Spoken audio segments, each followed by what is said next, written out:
right. So this is one of my favorite chapters. This is exercise in hot and cold environments and extreme environments. And for me, this is one of the most interesting part of exercise physiology.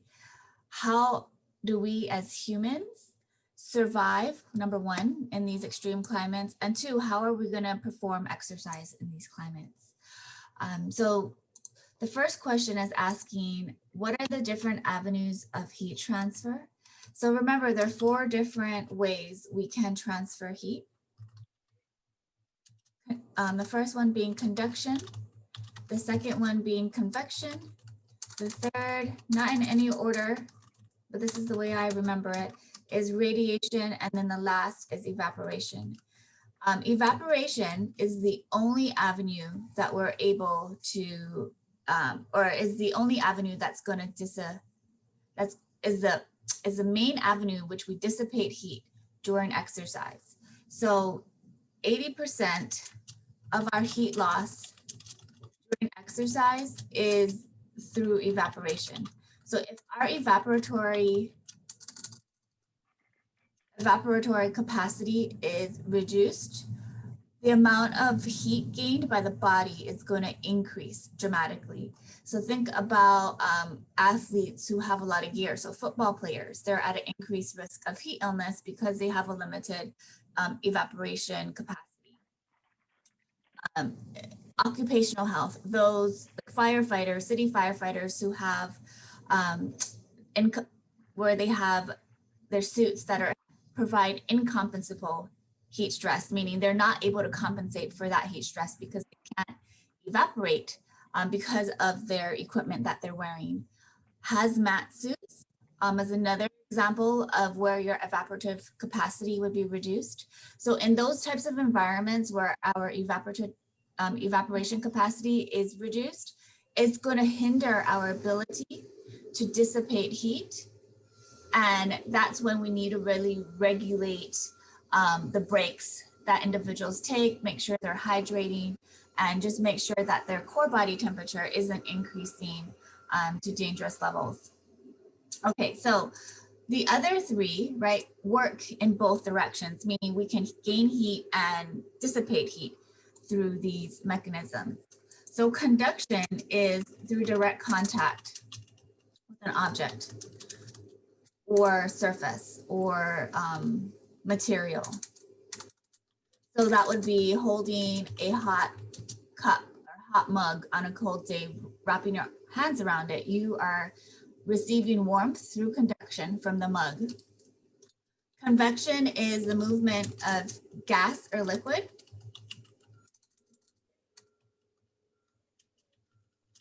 Around the body. So this could be turning on the fan on a hot day, and that movement of air would help to dissipate heat.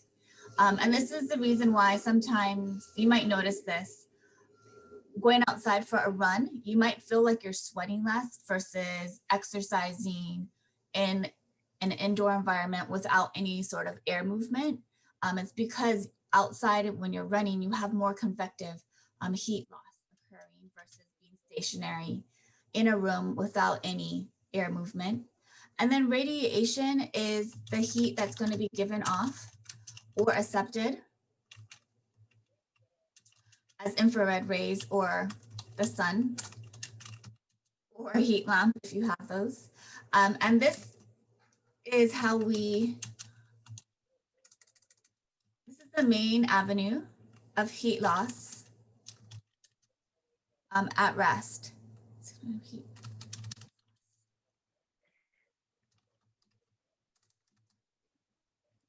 So,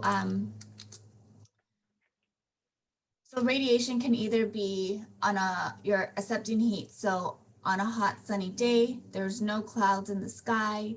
Maybe you're running over asphalt, you're getting heat, you're gaining radiative heat from the sun, and the sun is bouncing off the asphalt and being reflected back onto you. So it's adding the amount of heat that your body has versus running on a cloudy day where there's not going to be less heat that your body will absorb through the sun.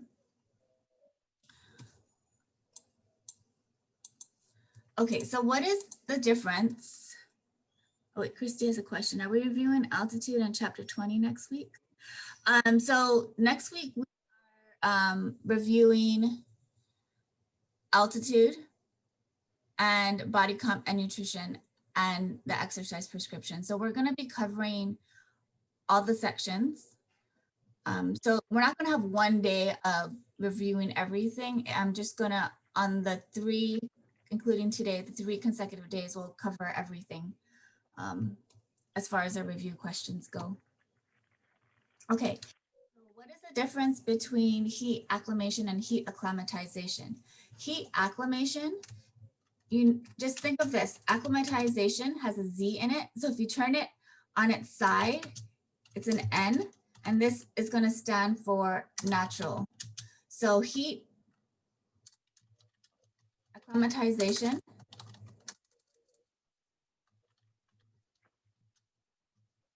is the process of gaining adaptations to heat in a natural environment.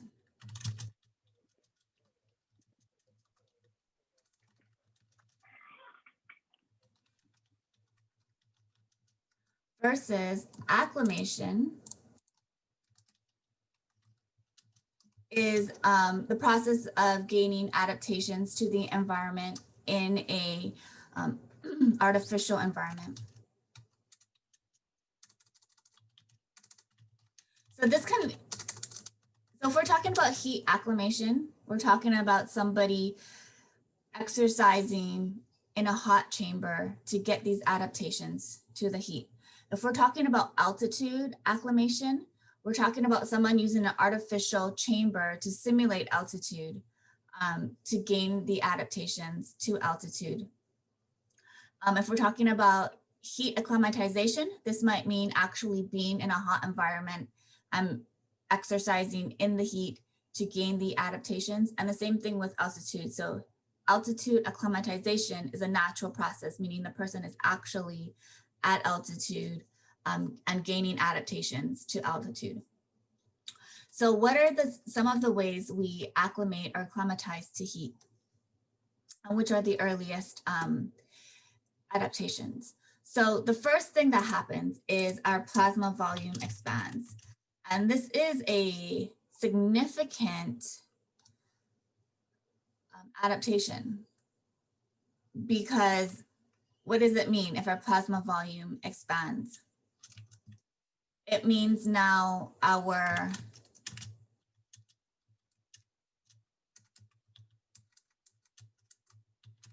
if we use this equation, Q is equal to heart rate times stroke volume, this means now that heart rate can decrease, right? Because our plasma volume has expanded.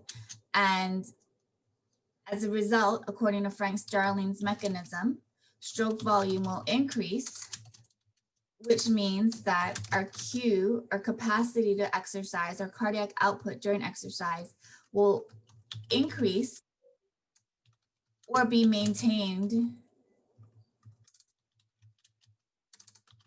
over a prolonged period of time during exercise.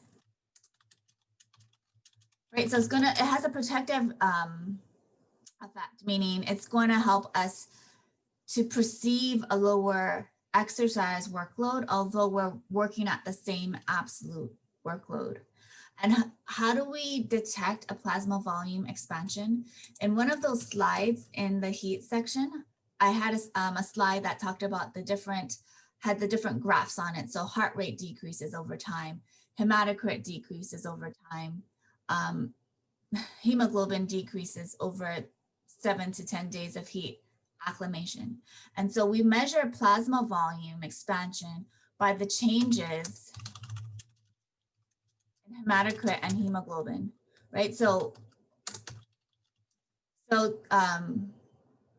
concentrations in hematocrit and hemoglobin are going to oppose our plasma volume. So as plasma volume expands, hematocrit decreases. As we become dehydrated and our plasma volume decreases, our hematocrit increases. So these are relative changes that are happening that are being dictated by the changes in plasma volume. So this is how we measure changes in plasma volume or plasma volume expansion during heat acclimation, is that we can tell because of the relative decrease in hematocrit and hemoglobin. Okay, so if we have more plasma volume and more cardiac output, this also means our blood flow to the skin will be increased or maintained.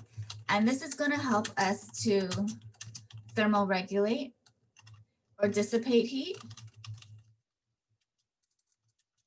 So in effect, heat acclimation or heat acclimatization means that our core body temperature will be lower at a given workload. And this is because of the plasma volume expansion. At the same time, our mean skin temperature will also be decreased.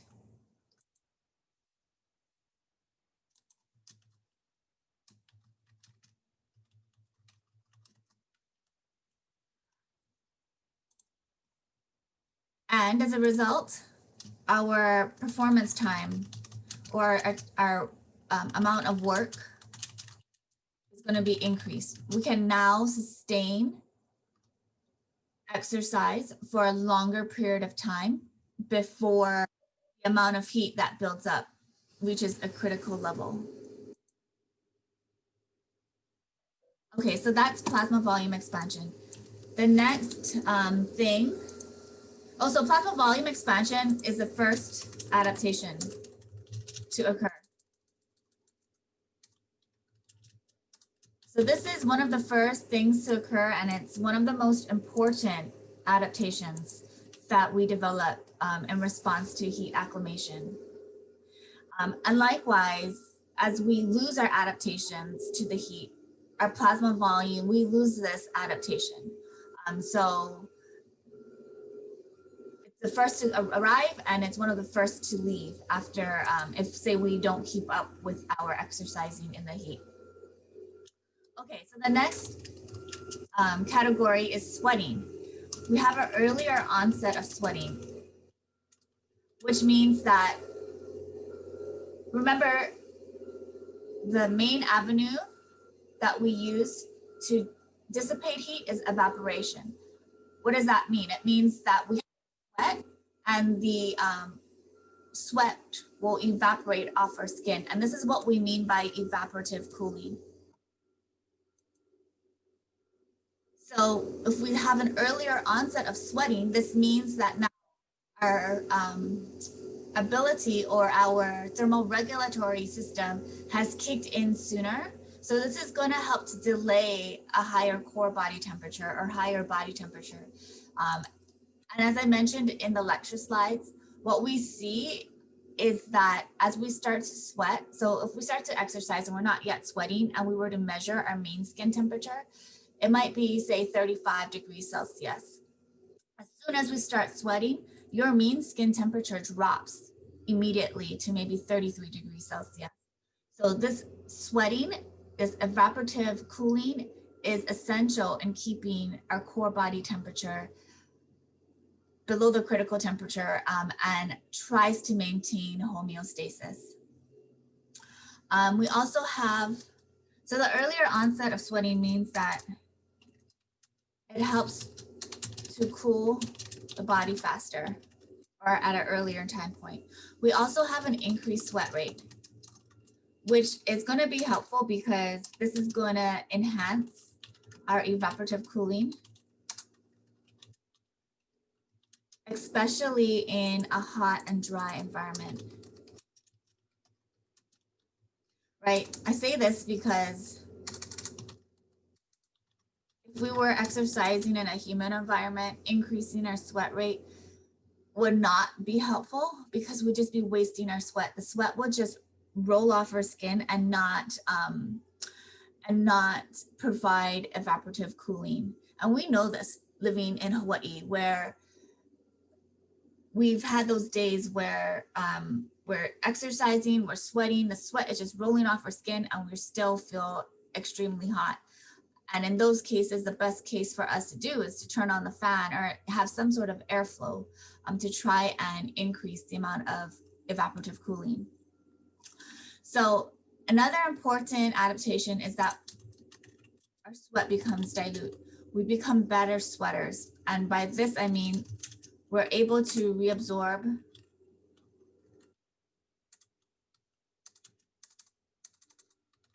sodium chloride in the ducts, the sweat ducts, prior to it leaving our body. So this means that we get to keep more sodium, which is extremely beneficial because with a higher sweat rate, we have less time, our sweat glands have less time to reabsorb the electrolytes. So the dilute sweat is an extremely important adaptation. Otherwise, we would lose copious amounts of sodium.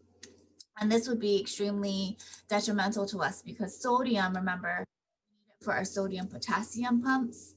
And poor sweaters, meaning individuals who sweat copious amounts of sodium out with their sweat have an increased risk of muscle cramps and heat cramps. So this dilute sweat is important because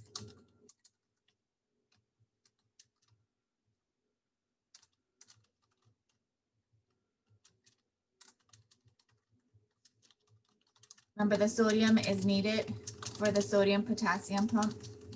And poor sweaters, meaning they sweat copious amounts,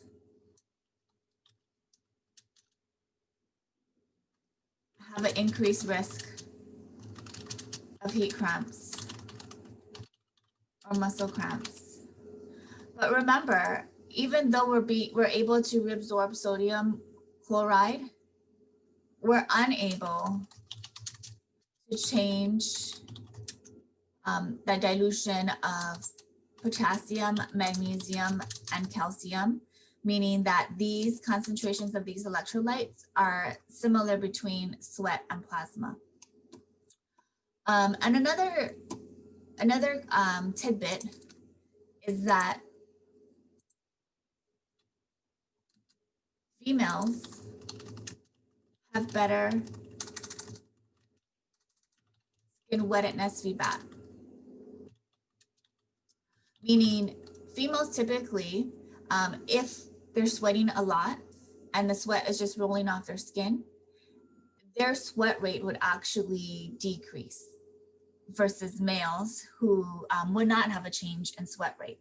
So in this sense, females have a better, I guess, ability to sense when their sweat is being used for evaporative sweat loss, or if it's just being lost as sweat that's rolling off their skin. So the overall takeaway from adaptations to the heat is that now we're able to exercise or work for a longer period of time with a lower heart rate, a lower perceived exertion, with a lower core temp and mean skin temp. And this is why individuals might want to heat acclimate prior to performance in the heat, because it's going to improve your performance and also reduce your risk of heat illness. It's going to be a protective mechanism against heat illness.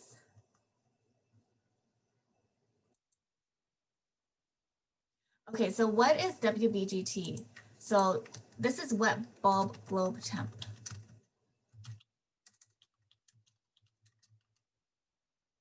And it's important because, as I mentioned in the lecture videos, a lot of times coaches or those who put on athletic events only take into account the heat index. So So the heat index takes into account temperature, ambient temperature, and wind speed. Was it wind speed? No, that's cold. Heat index does not take into account globe temp. Oh my gosh, I'm drawing a blank.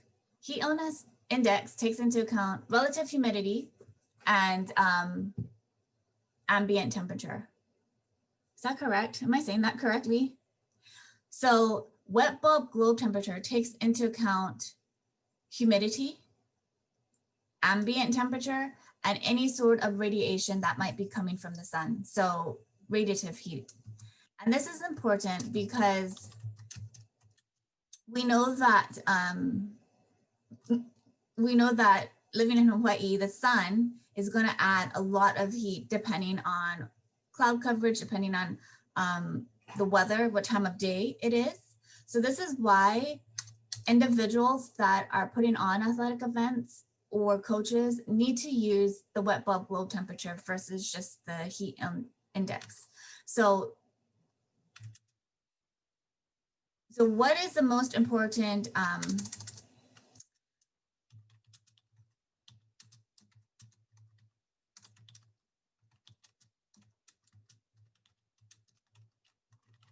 which is the most important factor? It's going to be wet bulb, right? So whatever your wet bulb globe temperature is, that's going to account for 70% of your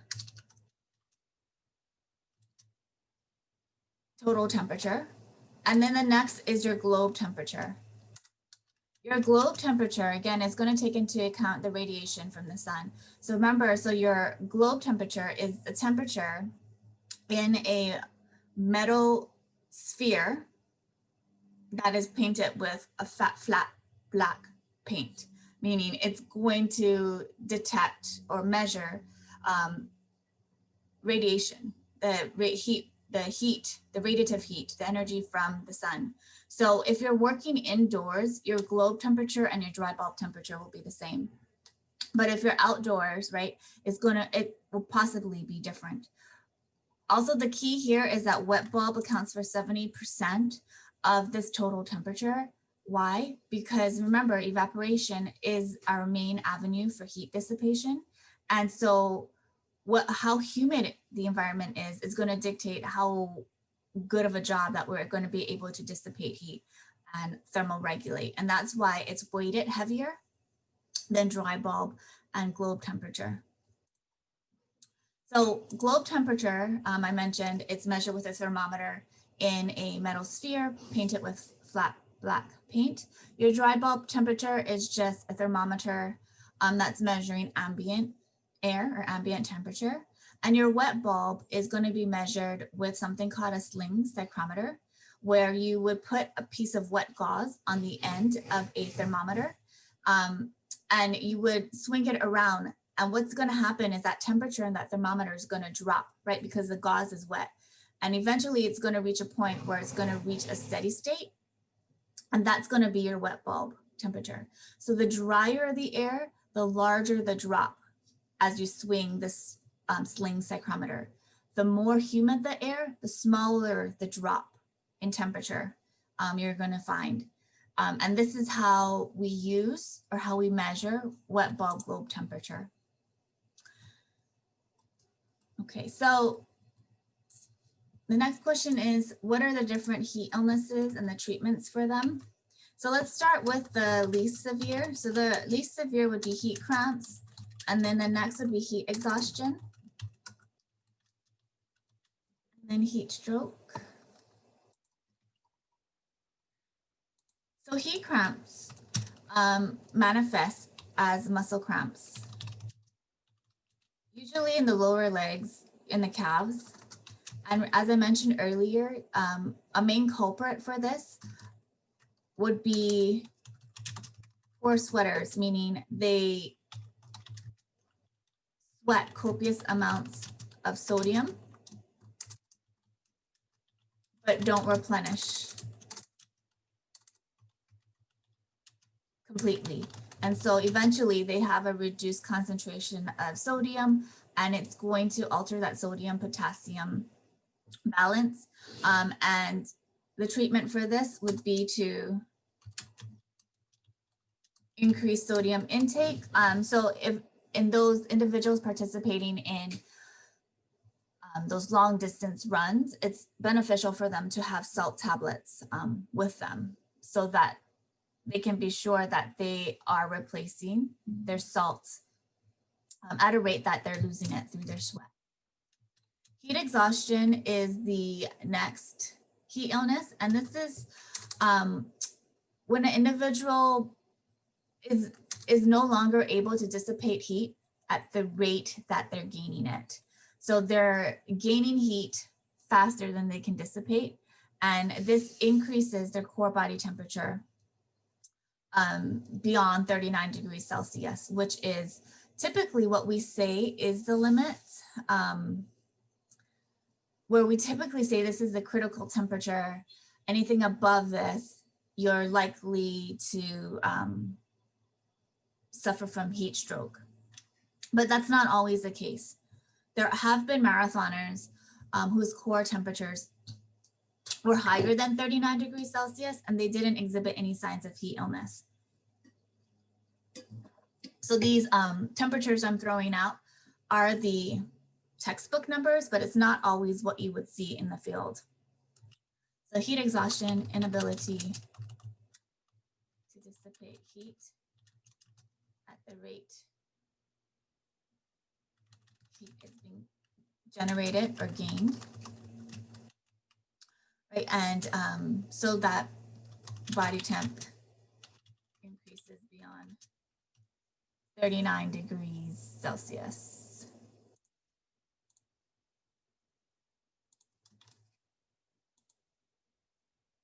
And what you will see here is confusion. The person may faint, and their skin may still be wet, but they might not be sweating copiously. And the treatment would be to move them into the shade. If they're conscious, cool water rehydration drink, and just to monitor. Heat stroke is a life-threatening stage where now their body is not dissipating heat at all. It's not trying to dissipate heat. And this is why the treatment for this is an ice cold water bath, meaning since the individual's physiology is no longer trying to dissipate heat, now we have to apply external environments so that we're going to help them to dissipate the heat. So putting them in an ice cold water bath while circulating the water is going to maximize our conductive and convective heat loss. Because remember, now they're no longer sweating. So evaporative cooling has been taken out of the equation. So now we need to rely on convection and conduction to dissipate that heat. So putting them in an ice water bath and stirring that water around them is going to help them to dissipate the heat the fastest. And this is the best way to bring down core body temperature the quickest. If you don't have an ice water bath available, ice packs on their major arteries, so their armpits and groin area, fanning, moving them into the shade would be the best that you could do. But it's not as effective as dunking them in an ice water bath. And athletic trainers on the field typically have a tarp, right, that they can use to make a makeshift kiddie pool if they need to treat an athlete for heat stroke. So the symptoms of heat stroke is confusion, massive confusion. So the best way to figure out if someone's suffering from heat stroke is to ask them a simple question. If they're unable to answer or have a coherent conversation, you know that it's time to get that water bath ready, because they're probably suffering from heat stroke. So with heat stroke, there is different theories of why this becomes life-threatening. One is called the hot brain theory, where this theory just says when your brain temperature reaches a critical temperature, your body shuts down. There's other theories, one being with high core body temperatures, your gut or your GI tract becomes leaky, and this allows the interior to leak out, and this can lead to sepsis and inflammation. But let me think, anything else? So heat stroke, life-threatening. Treatment is ice cold water bath. And they're unable to answer simple questions.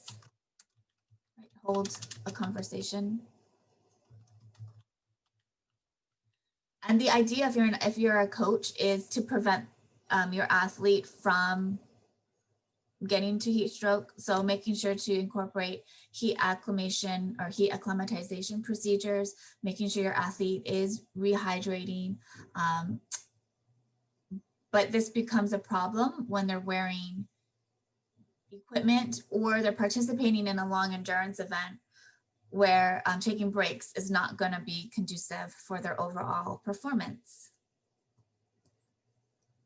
Okay, so what is the difference between hypohydration and dehydration? So hypohydration is a decrease in plasma volume, but osmolarity stays the same.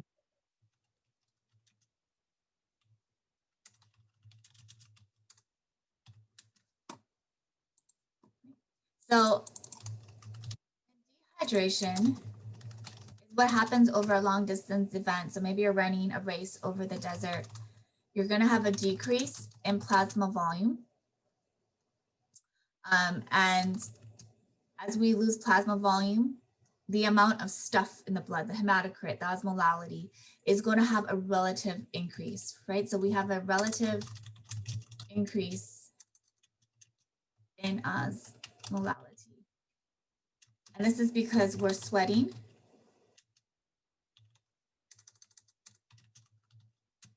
And losing water this way. Hypohydration, when do we become hypohydrated? Bed rest will do this to us, meaning we become sick and now we're in bed rest and now we're supine.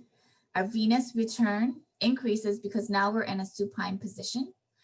Venous return increases, so our atria, our heart is going to detect, the baroreceptors in our heart detect an increase in venous return. And as a result, it releases ANP, atrial natriuretic peptide. This should be reviewed. And this encourages diuresis. So we lose plasma volume this way, but our osmolality remains the same. This also happens with astronauts in microgravity, where in microgravity, right, venous return increases because now there's no pull of the gravity. The atria detects, the baroreceptors detect an increase of blood pressure and venous return. As a result, ANP is released and we diurese. So this is a difference between hypohydration and dehydration, with the main difference being one, hypohydration has no change in osmolality, and dehydration, we have a relative increase in osmolality. And the example I provided in the lecture was if we had a big pot of salted water. So if you have water and you add a lot of salt to it, hypohydration would be taking a ladle and ladling out this salty water. We're losing total volume, but our osmolality is remaining the same. Versus dehydration is if you were to turn on the stove and boil the water would evaporate. So our plasma volume is decreasing, but the amount of salt and solutes remain the same. So this is accounting for the increased relative increase in osmolality. Okay, so what effect does hydration have on performance? How much dehydration would hinder performance? As I mentioned earlier, plasma volume is what we need to maintain our exercise, our endurance exercise and performance. So a 2% drop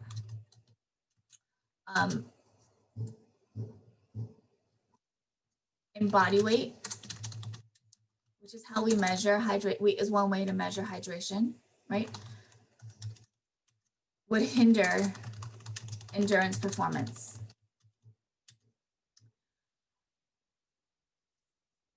So hydration is extremely important because maximizing our plasma volume means now our stroke volume will be increased and our heart rate will be decreased, right? So if I go back up here, so if we are able to have a plasma volume expansion, our heart rate is going to be able to be decreased, and this is going to function to increase stroke volume.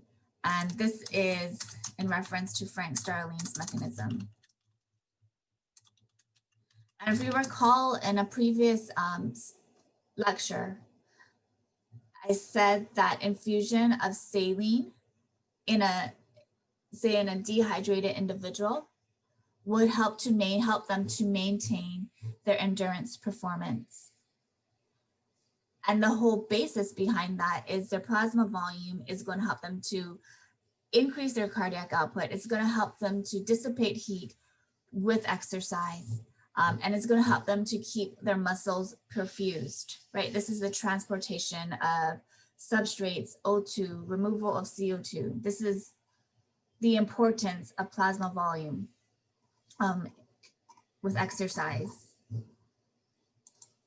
So just a 2% drop. So if you take your body weight and multiply it by 2%, if you were to become dehydrated by that amount, it will greatly hinder endurance performance. So in other words, your heart rate would be higher at a given absolute workload.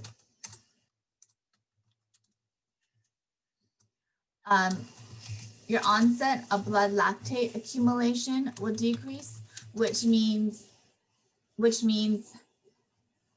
you will tip over into acidosis sooner. Why would this happen? Because with a decrease in plasma volume, now you have less transportation of substrates, mainly fat mobilization, right, for endurance events. You have less delivery of O2 and removal of CO2. So now you need to shift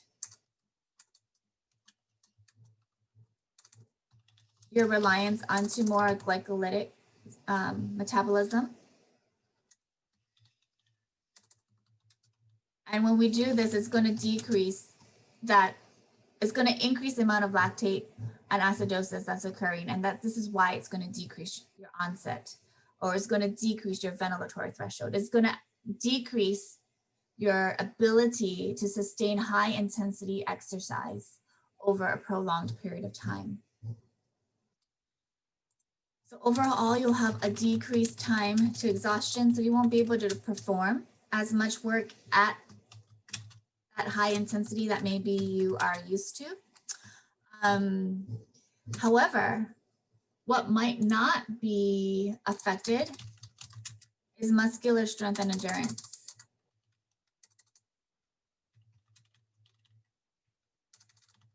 So in an anaerobic capacity,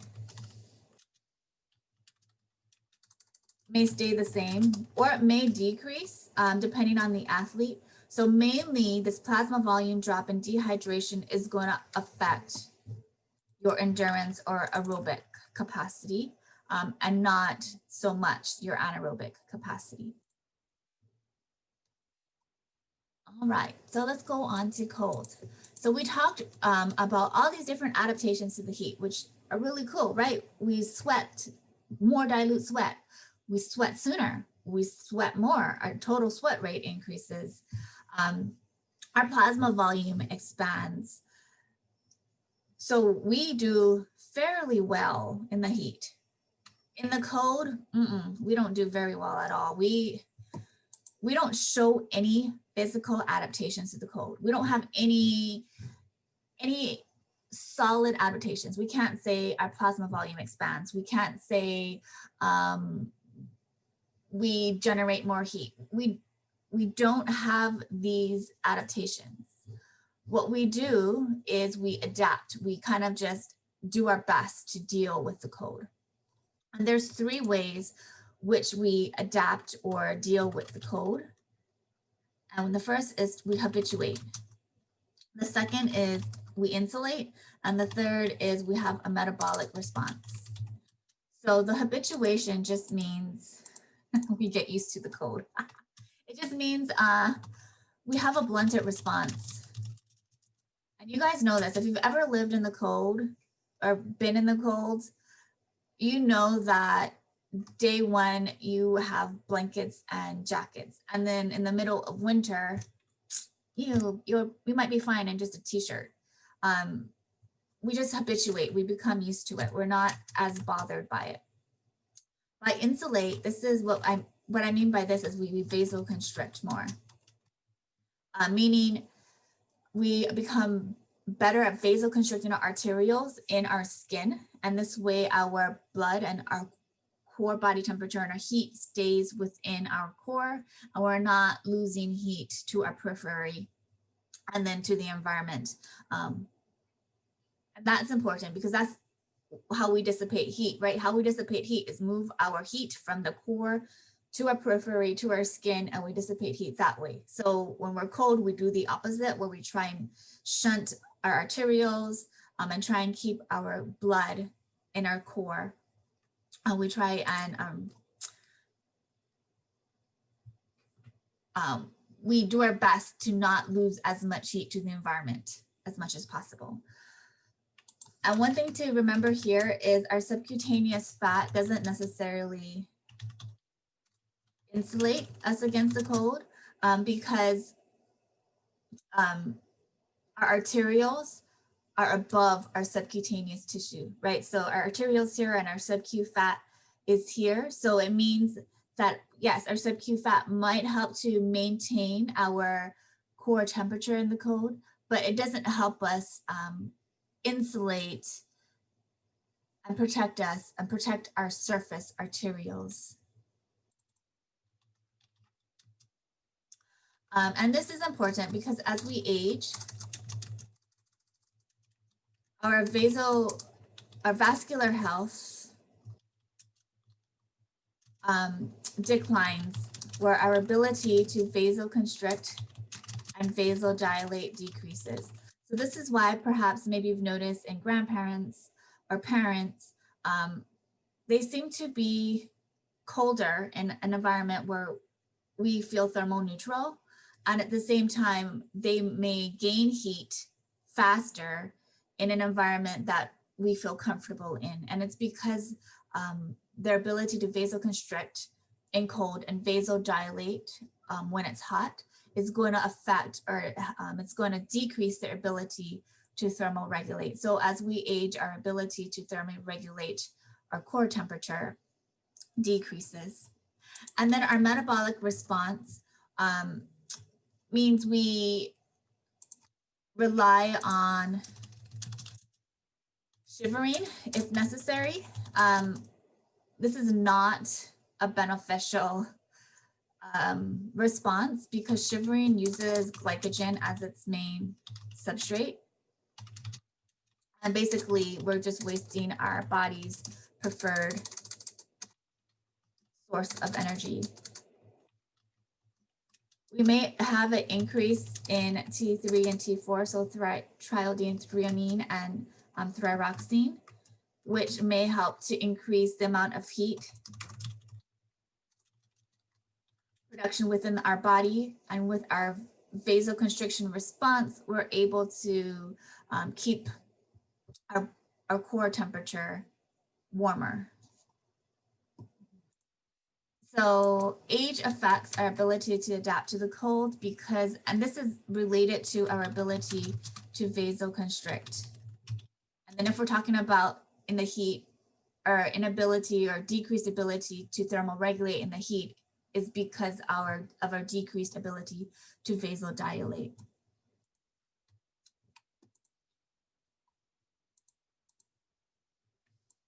So how does cold affect our performance? So first thing that always comes to my mind is the hobbling effect, because I don't do well in cold. I need lots and lots of clothing.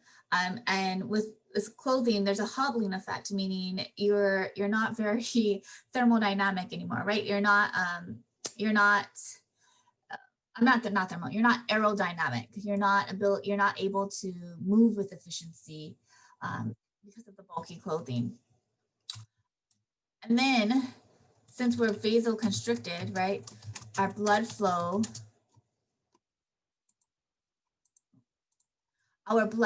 to our working muscles are decreased, which means what? Less substrate delivery, less O2 delivery, less CO2 and metabolite removal. So what does this mean? This means we need a shift to glycolysis for energy.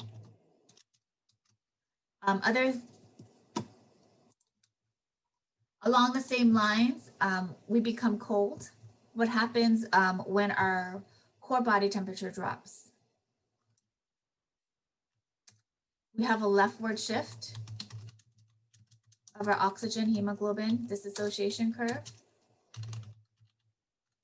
And what does this mean? This means hemoglobin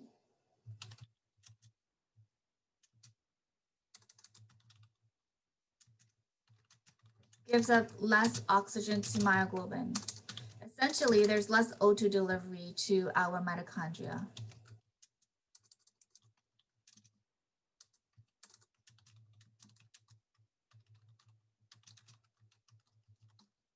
So this is another reason why we have a shift to glycolysis.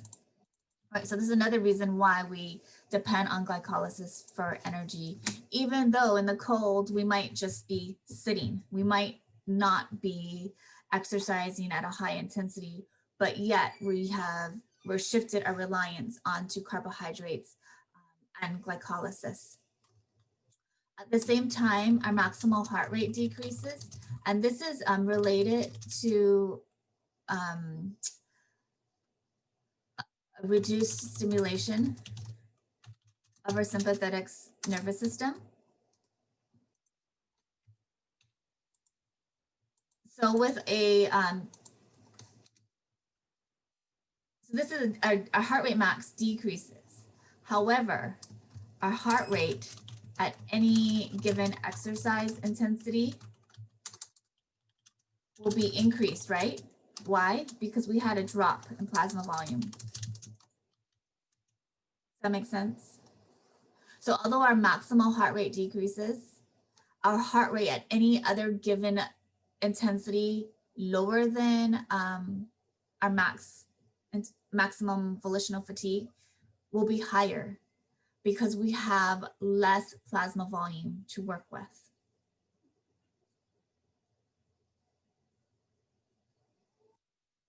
Why do we have less plasma volume to work with? I don't think I covered this. Because we're vasoconstricted, right? So we have a total blood volume of say 5 liters. As we vasoconstrict now, more of this blood is staying within our core and more blood is going to be returned to the heart. So with vasoconstriction, we have an increased venous return.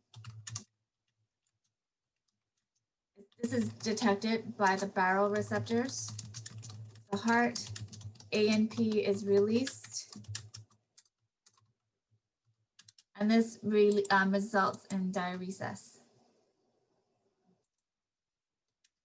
So our plasma volume decreases. So at any given intensity, our heart rate's going to increase. But our maximum heart rate, our capacity to exercise at max, is decreased. Okay. Let's see.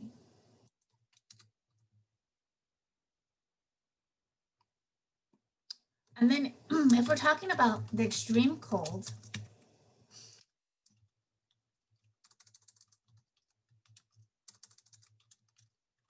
and now we're talking about survival. We're not talking about exercise.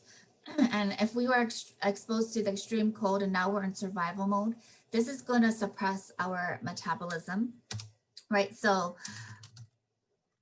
if we're unable to deal with the cold because we don't have any real adaptations to cold, we might slip into hypothermia. And this is when our core body temperature decreases to less than 35 degrees Celsius or 95 degrees Fahrenheit. So we're really working with a small window of temperature, right? So 2 degrees Celsius, maybe 3.6 degrees Fahrenheit. This is the scope at which our body temperature needs to be maintained to survive. And then if we do not rewarm, clinical hypothermia is when our core body temp drops by 1 degree more Celsius and then 2 degrees in Fahrenheit. And clinical hyperthermia is going to drastically slow the rate of our SA node firing. And this can result in ventricular fibrillation and cardiac arrest. And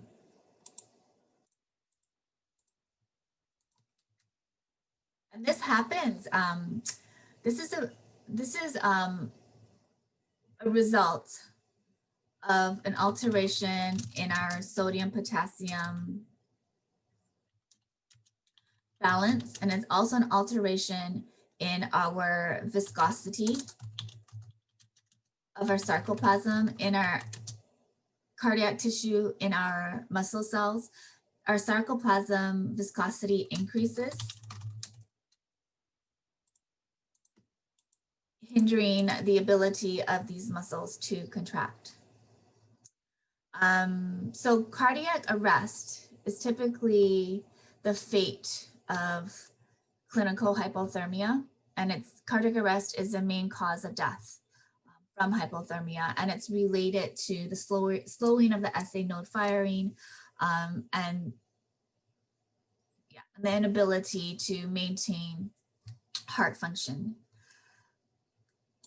However, if someone is being treated for hypothermia, so say you're treating someone for hypothermia and you're starting to warm them, what happens when you warm them?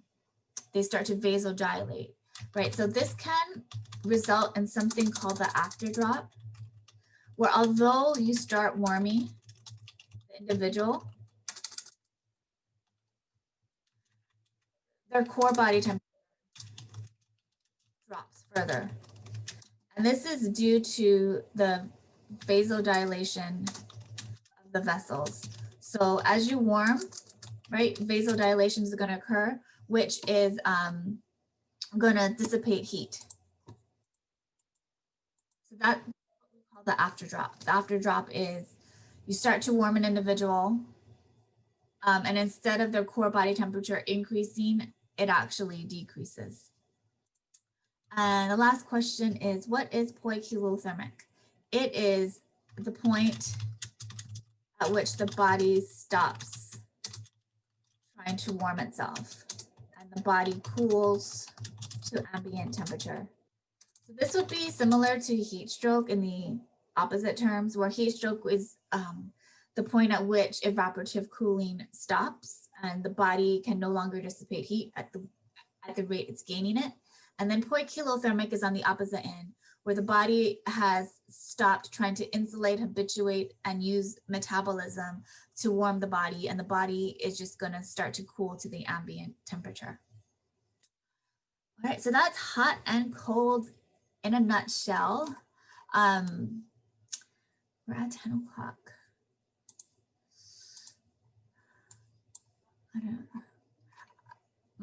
I was thinking of going through altitude because I was worried about having enough time to go over everything. So I'm going to start this worksheet or review question. Let's see how far we can get. I just want to make sure we have enough time to cover everything. Being the last stretch in the semester, we need to stay focused. So I'm going to go over this as much as possible until we run out of time. If you guys have questions, put in the chat box, but I'll stop 5 minutes prior to class ending to answer any questions that you may have. Okay, so this is altitude. Altitude is so interesting. So the first thing that happens that you might notice if you've ever been to altitude is our ventilation increases. And that might be the first thing that you notice. So even before we get into these different effects of altitude on the physiology, there's going to be a drop in barometric pressure. Right, so here at sea level, it's 760 millimeters of mercury. Depending on where you go in altitude, so moderate altitude might be 560 millimeters of mercury. High altitude might have a barometric pressure of 260 millimeters of mercury. And the issue with this, remember, we need to multiply this by the percentage of oxygen in the air. So as our barometric pressure drops, when we multiply this by the percentage of oxygen in the air, this means our partial pressure of oxygen in the air decreases. And as the ambient partial pressure of oxygen decreases, this means our arterial partial pressure of oxygen decreases. And this is what we call hypoxia or hypoxic conditions, where there's a decrease in partial pressure of oxygen. And we have chemoreceptors in our arteries that detect low partial pressures of oxygen in our arteries, right? And as a result of this, what happens? So the chemoreceptors detect it. It sends an efferent message to the CNS. The CNS says we have low partial pressures of oxygen. So the efferent message would be to increase ventilation. Oh, did I say that right? So the chemoreceptors detect drop in partial pressure. It sends an afferent message to the CNS. The CNS and then sends an efferent message to increase ventilation. So this is one way we increase our oxygen in our arteries, our arterial blood, right? Through an increase in ventilation. So the first response we have to do with the respiratory system is an increase in ventilation.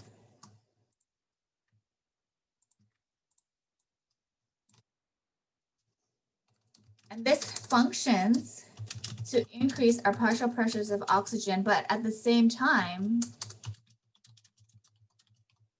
cause a drastic decrease in CO2. So with this decreased CO2, our blood pH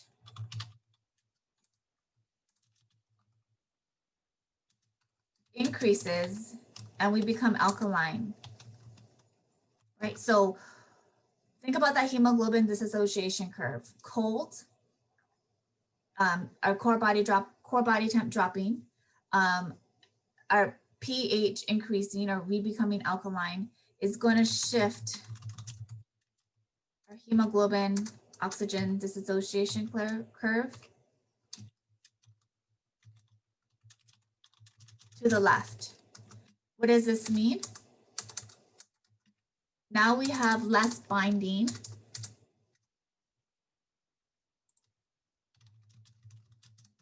or less delivery of O2 to the mitochondria. And if we recall, the leftward shift means that there is a decreased offloading of oxygen from hemoglobin to myoglobin. And the reason for this is the affinity or binding of oxygen to hemoglobin is higher with this leftward shift.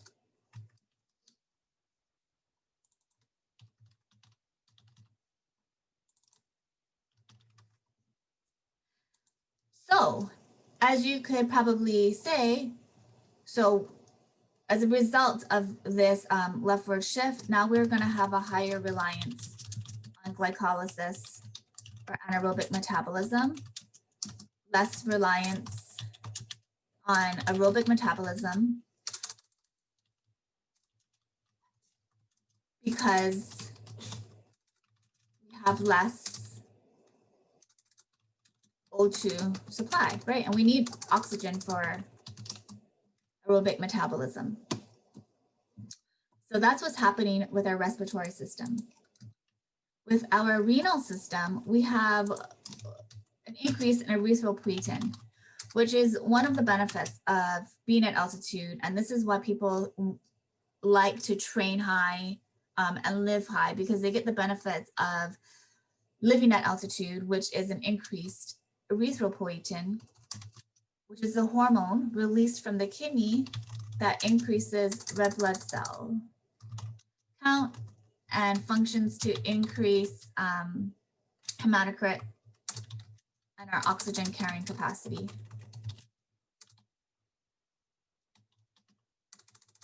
The other thing that happens at the kidney is that there's an increased secretion of bicarbonate.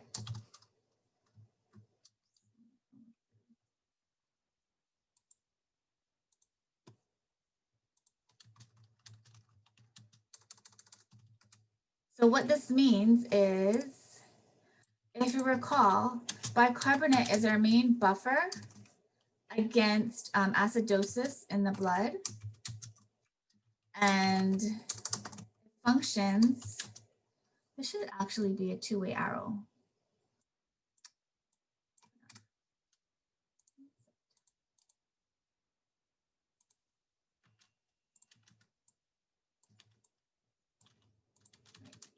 So transforms to carbonic acid and then dissociates into water and CO2.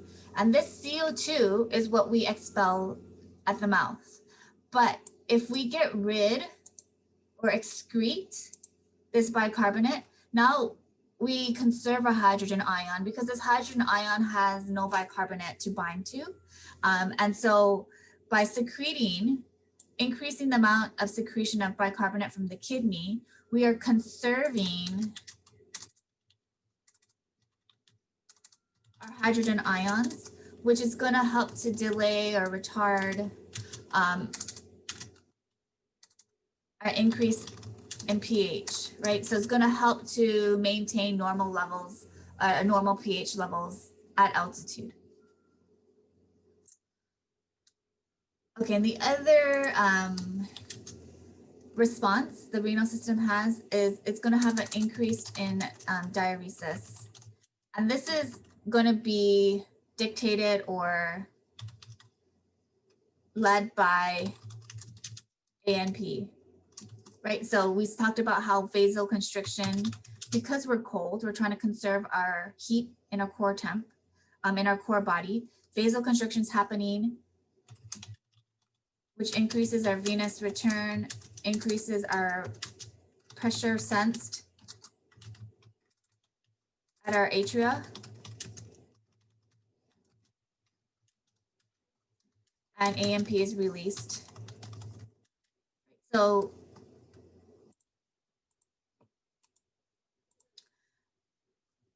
another response at the renal system is an increased diuresis. So at a metabolic response, seen from what we talked about earlier, there's a major shift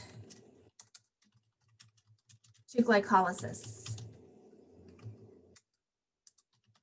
meaning glycogen is our main substrate. Even if we're not doing any even when we're not doing any low intensity work, even when we're just walking, glycogen has to become our major substrate. Why? If we're shivering, we're going to be using primarily glycogen to fuel our shiver. Or the cold weather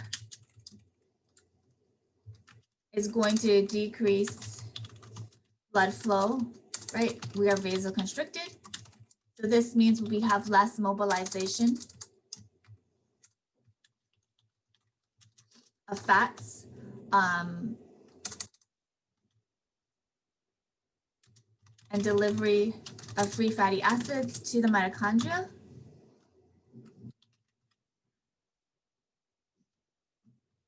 We had that leftward shift of our hemoglobin oxygen dissociation curve, which means we have less offloading of oxygen. So we'll have less oxygen available for use for energy or for metabolism. In addition, we have less O2 delivery at the mitochondria. And in addition, we're at altitude. So our barometric pressure is reduced, which is going to reduce our ambient partial pressure of oxygen. And our arterial partial pressure of oxygen. So the amount of oxygen available is drastically reduced. One, because of the environment, right? This is the environment that's causing a reduction. And then two, this is a physiological response to cold and increased pH. So we have different factors that are reducing the amount of oxygen that are going to be available to the mitochondria.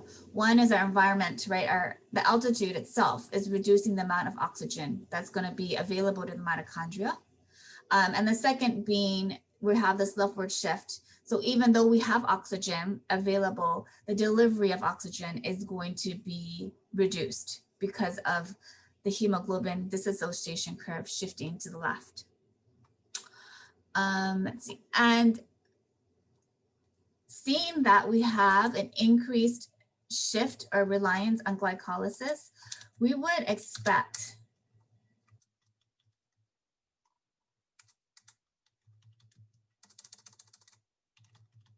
lactate production to increase.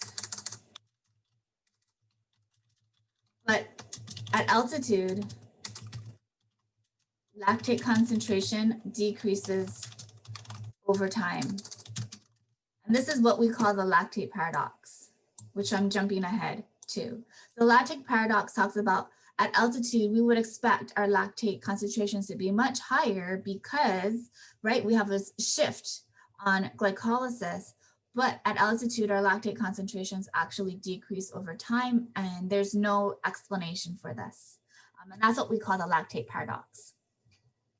Okay, so we're gonna stop there and we will cover the last cardiovascular response next time. I'm gonna stop recording.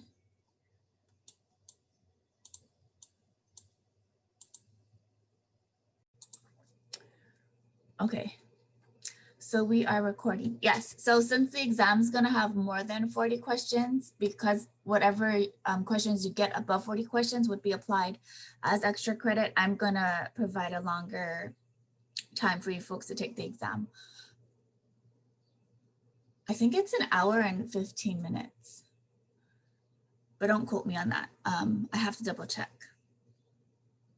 Okay, so we're gonna talk about altitude, which is super exciting.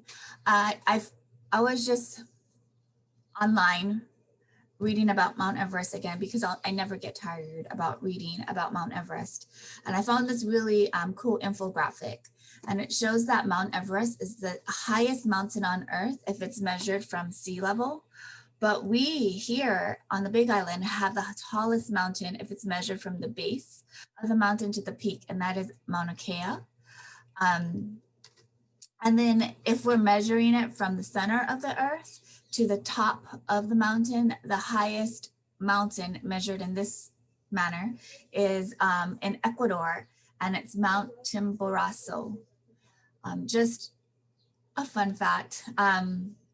I remember as we move to altitude, it's the decrease in barometric pressure which causes the decreased partial pressure of oxygen. It's not the actual, it's not the percentage of oxygen that's being reduced. It's the barometric pressure, right, multiplied by the percentage of oxygen in the air. And it's this decreasing barometric pressure, which is resulting in a lower partial pressure of oxygen at altitude. Okay, so last time we met, we covered the respiratory effects, the renal effects, and the metabolic effects of moving or ascending to altitude. So just as a review, as we move to altitude, the first thing that would happen is that we start to hyperventilate, or our ventilation increases. And this is a result of our chemoreceptors detecting lower oxygen content in our blood. And as a result, ventilation increases. We also have renal responses here, where in an attempt to attenuate or to slow down the increase in pH because we're hyperventilating, our kidneys secrete more bicarbonate. And remember, if we get rid or we secrete more bicarbonate, this is going to inhibit hydrogen from binding to it, and we are unable to expel this as CO2. So this is one way where we're able to conserve a hydrogen ion and delay the increase in pH. As a result of moving to or ascending to altitude, we shift a reliance on glycolysis because it's cold. Our pH increases, which causes our oxygen dissociation curve to shift to the left, which means that we have less offloading of oxygen at the mitochondrial level. Also, since we're cold, we're vasoconstricted, which reduces the amount of blood flow to our working muscles, which means we have less delivery of oxygen and substrates to support aerobic metabolism. And this is another reason why we shift onto glycolysis as our main metabolism, or the main way we produce ATP. And another reason is because if we start to shiver, shivering uses glycogen as its fuel source. So these are the reasons why we shift our reliance onto glycolysis. And this gets into the lactate paradox, where last time I mentioned that because we shift our reliance onto glycolysis, we would expect our lactate levels to go up.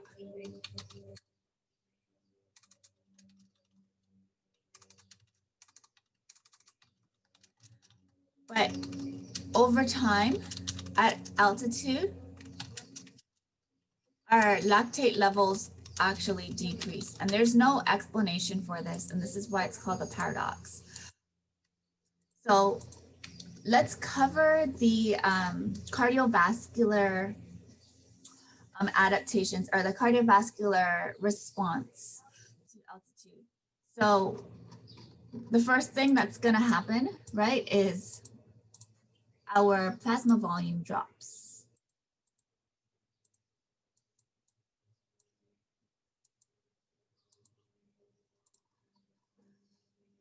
So why does our plasma volume drop? Well, the increased ventilation that we are experiencing is increasing the amount of water loss, or insensible water loss, through our respiratory tract. So we are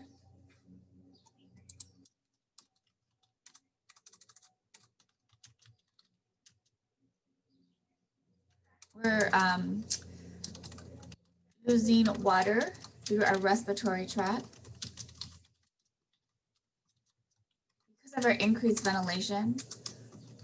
Also, if we're cold, we typically don't have that sense that we need to hydrate. So in addition to increased water loss through our respiratory tract, we also have a decreased water intake. Also, if we are cold, right, we vasoconstrict.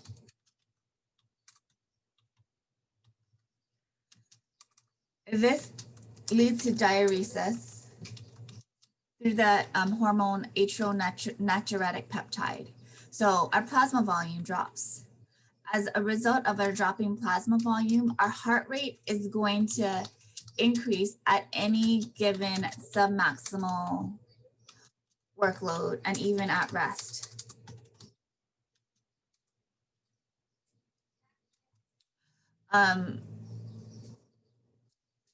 However, our maximal heart rate is going to be decreased. And this is related to a reduced sympathetic nervous system stimulation or responsiveness.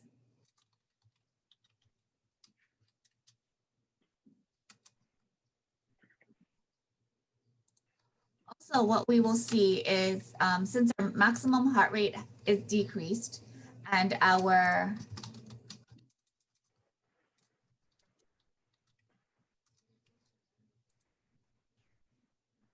plasma volume is decreased, this is also going to decrease our maximum cardiac output because our cardiac output is equal to heart rate times stroke volume.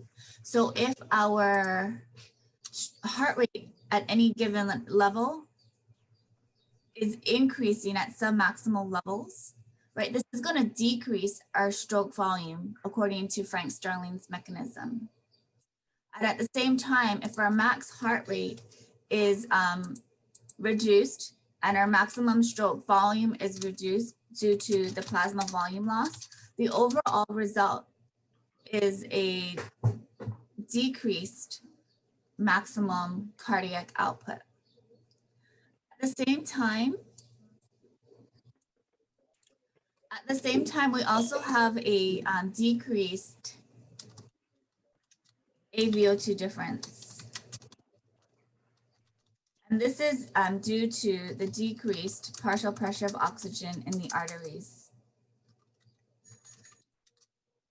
Because remember, the amount of oxygen that's being delivered is dependent upon partial pressure gradient differences, which we learned in the respiratory section, right? So if we recall our Fick's law of diffusion, which says that the difference in the partial pressures between membranes, the larger this is, the more exchange will happen. The smaller the difference, the less exchange will happen. So we have a decreased AVO2 difference.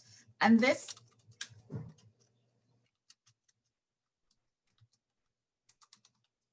explains why we have a reduced VO2 max at altitude. And depending on the altitude, the higher we go, this results in lower, or it results in a lower VO2 max or a larger drop or difference in VO2 max.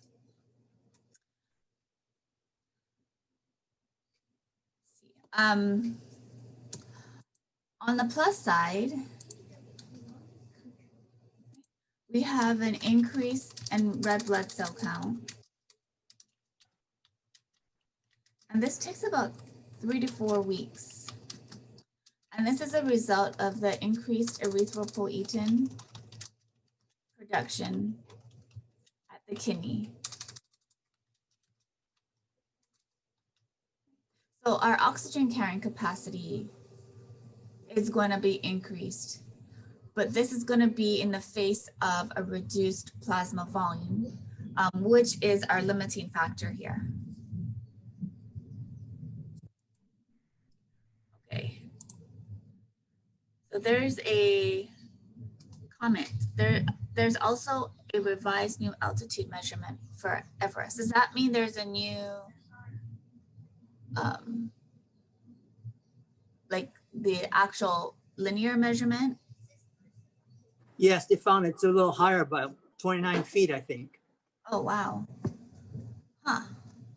I wonder if that has to do with the tectonic plates or something. That's interesting. That's right. You're correct. Oh, really? Wow. Yes. Oh, okay. Very cool. Yeah. So I don't know if you guys are reading the news. Last year, a lot of people who were trying to hike Everest or they weren't making it because the line to climb Everest, there's only one rope. And so you are limited by the speed of the person in front of you. And there was just like a big traffic jam of people, pedestrians trying to hike, of these climbers trying to hike, and people weren't making it and they're passing away on the mountain, which is not funny, but it's like, it takes away from the novelty of it when you see photos of this. And they leave them there because it's too dangerous to move them. So, but right now it's closed to hikers because of COVID-19. Okay, so the barometric pressure at sea level is 760 millimeters of mercury. And you should know this number for the test and just in life in general. So anything less than 760 millimeters of mercury would indicate that you are at altitude, and the drop in this number would indicate the height of the altitude, right? So for example, Pikes Peak is about 500 millimeters of mercury. So Colorado, if you're on top of Mount Everest, it drops to 250 millimeters of mercury. So based upon the barometric pressure, you're going to be able to determine the approximate altitude of whatever that mountain is or whatever that altitude is. Okay, so what are the different altitude illnesses? So acute mountain sickness is one of the lesser illnesses, and it's not necessarily fatal, and it's characterized by headaches, throbbing of the head, just because your vasculature or your vessels in your head or your brain are vasodilated, and this is what's causing the throbbing. You can actually feel your heart rate or your heartbeat in your head. Nausea is another one. And this is going to be a result of a low ventilatory response.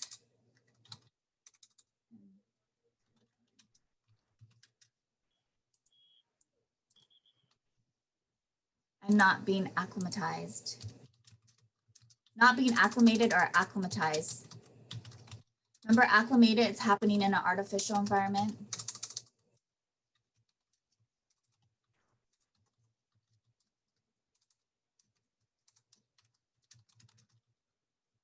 Or acclimatized, which occurs in the natural environment, which would really mean that you follow the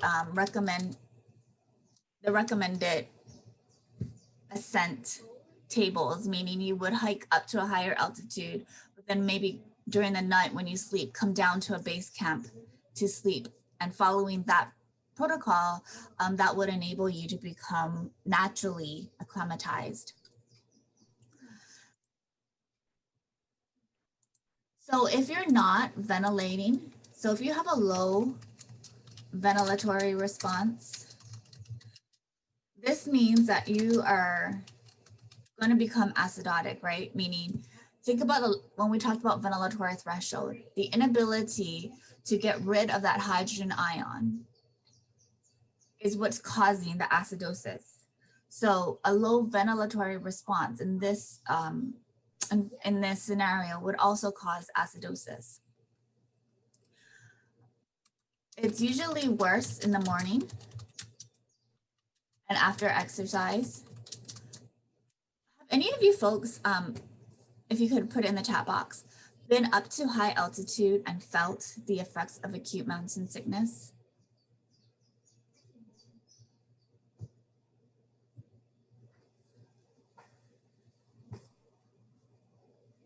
As you folks are maybe responding or typing, I'm just going to put one more thing down here. Hypoxia, which is a low arterial oxygen, right, where it's going to lead to cerebral vasodilation. And as I mentioned up here, the throbbing of the head, right?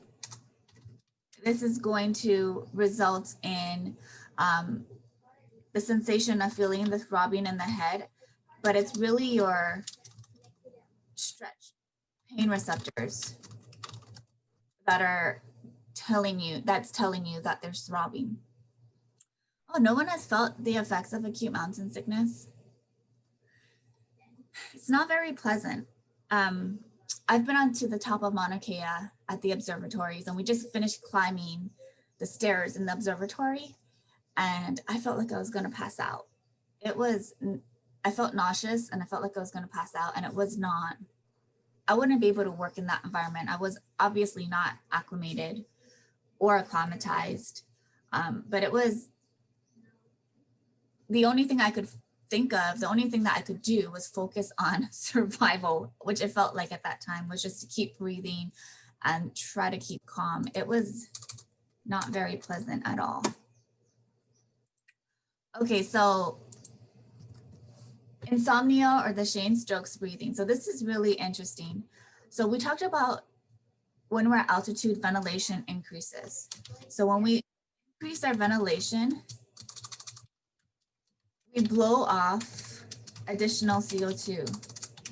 Do you recall when we talked about shallow water blackout and breath holding prior to diving down underwater to increase the length of time that you could hold your breath? We talked about how your ventilation is very closely tied to the levels of CO2 in your blood. So as we hyperventilate, we blow off too much CO2, and your chemoreceptors detect this. So as a result, they slow down ventilation, right? So then they slow ventilation down so much so that your breathing becomes shallow, and you have intermittent times of no breathing. So you essentially stop breathing in the night, and it's similar to sleep apnea. So it's similar to sleep apnea. So you have this intermittent hyperventilation, CO2 falls to a very low level. This is detected, so your CNS tells your respiratory muscles to stop, right? So that the CO2 levels can build up again. And so this is a period of breathing and non-breathing. And this is the Cheyne-Stokes breathing, and this is related to altitude sickness and insomnia.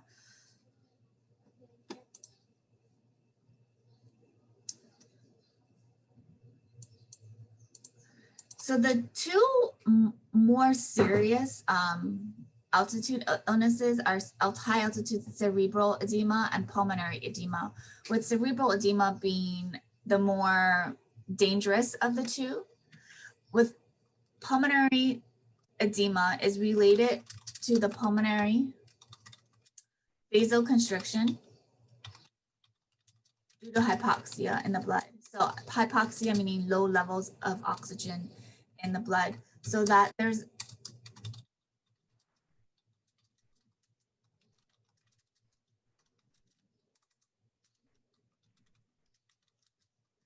so remember we talked about how there's going to be lower partial pressures in the atmosphere of oxygen, which is going to lead to lower partial pressures of oxygen in the alveoli.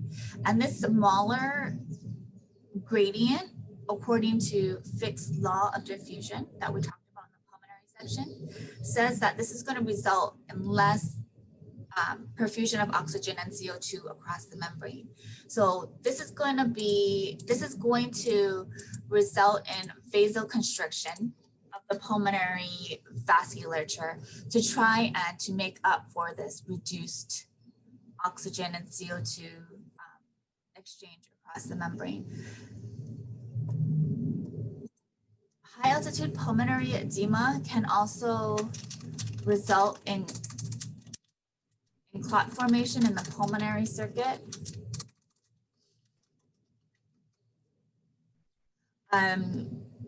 But these symptoms related to high altitude pulmonary edema are most likely related to the pulmonary vasoconstriction that's happening.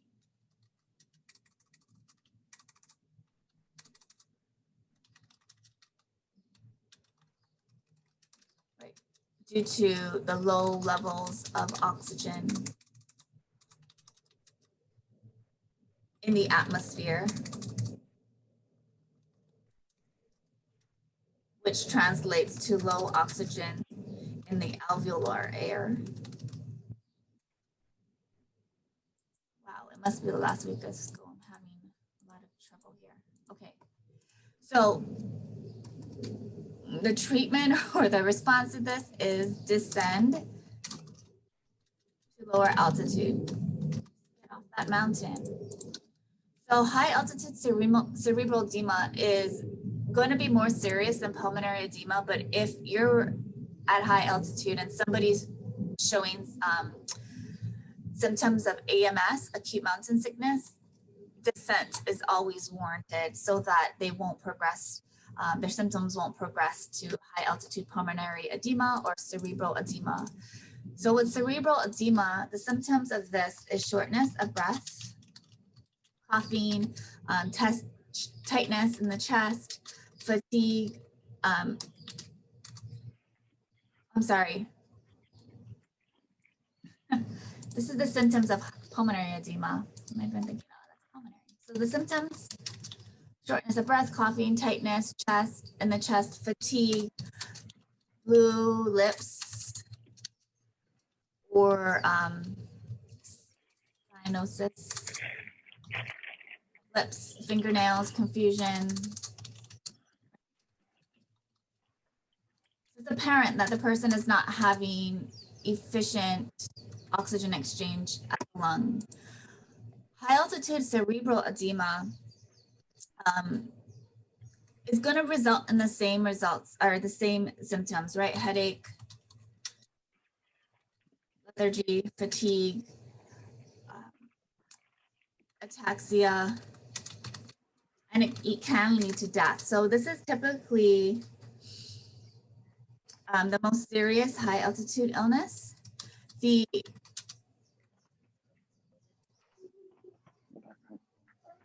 treatment for this would be descent. For all of these symptoms or these illnesses, you could give supplemental oxygen, but it's only going to be temporary, right, for the time that they are receiving supplemental oxygen. And if there's any sort of exercise or walking, the symptoms will get worse. So descent is always the recommended treatment or solution.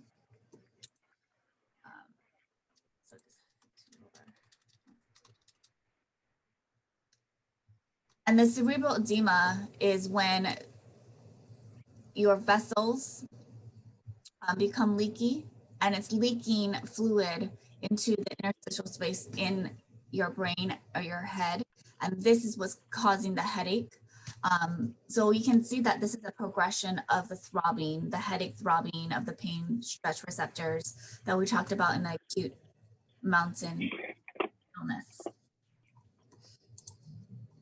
Okay, so what is hypocapnia? Hypocapnia, hypo meaning low, capnia meaning CO2. So if you were to dissect hypocapnia, we're talking about low CO2 levels in the blood. So we become hypocapnic at altitude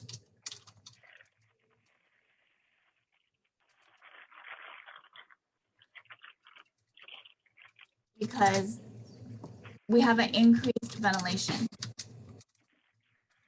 As we increase our ventilation,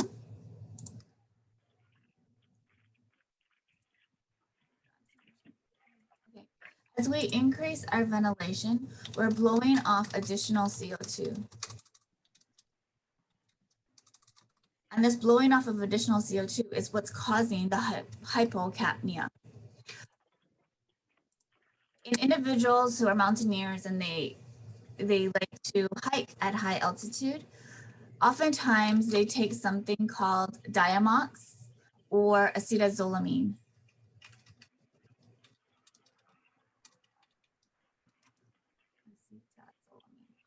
And what this does is it reduces or inhibits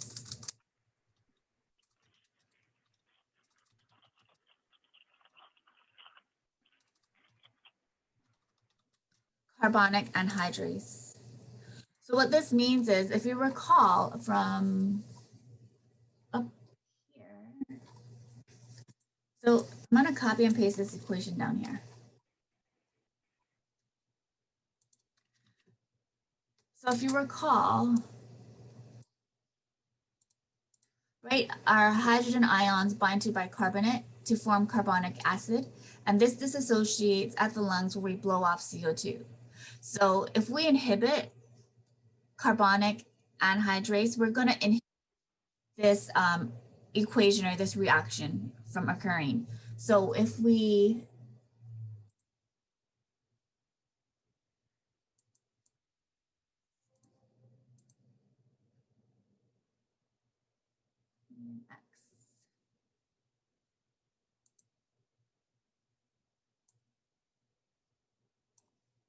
So if we inhibit this reaction from happening, right, we cannot blow off that CO2. So what Diamox does is it slows down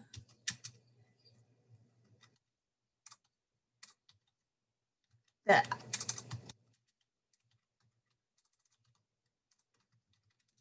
alkaline environment, right? So it prevents additional loss of CO2.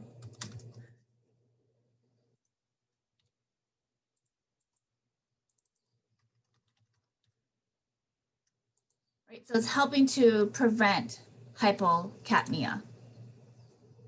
And also remember, we talked about the renal response to ascent to altitude, where the kidneys secrete bicarbonate, where if we secrete the bicarbonate, hydrogen ions have nothing to bind to. And this is another way that we are able to slow down the increase in pH.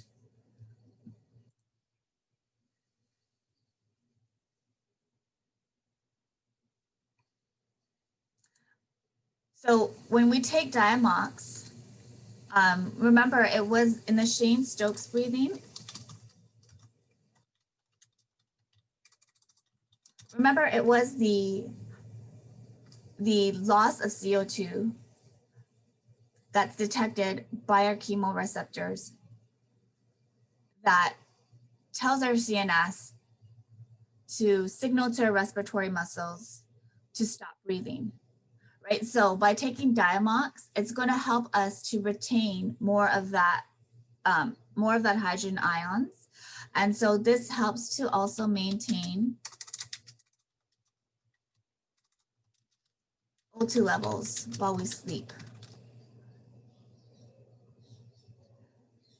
Right, because it's that loss, that too much loss of CO2, which is causing us to temporarily stop breathing when we sleep. So if we are keeping our CO2 and we are able to increase our levels of CO2, we don't have that signal to slow down our breathing and to stop the breathing while we sleep. So that is how Diamox helps at altitude.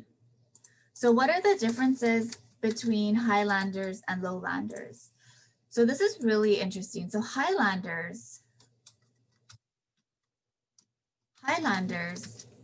have a larger proportion or a larger size of the torso compared to the rest of the body. Right. So this means they also have larger heart dimensions. their cardiac muscle mass is larger, and they also have more capillarization in the cardiac region,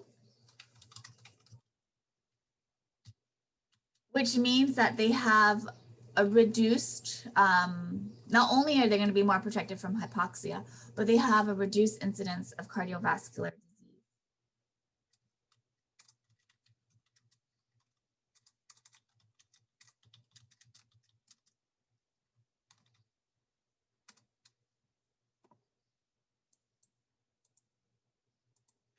Capillarization, that's spelled correct. Okay.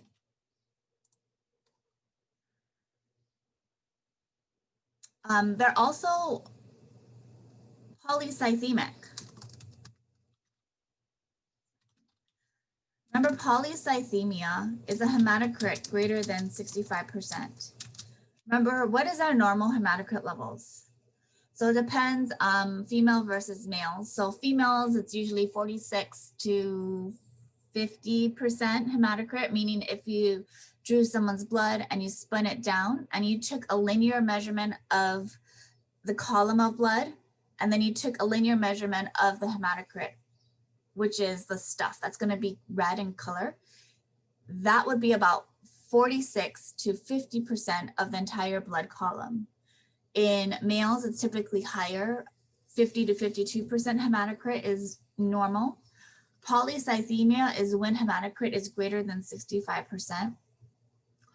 This is what also happens with blood doping in athletes who remove their blood, remove the red blood cells.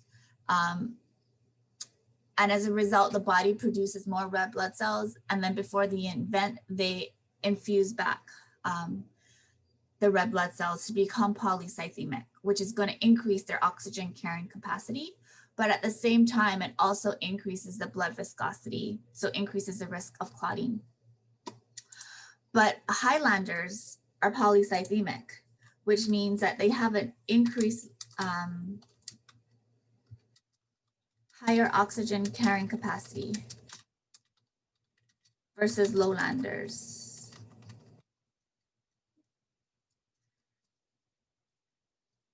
So that they are naturally acclimatized to altitude. So when when Highlanders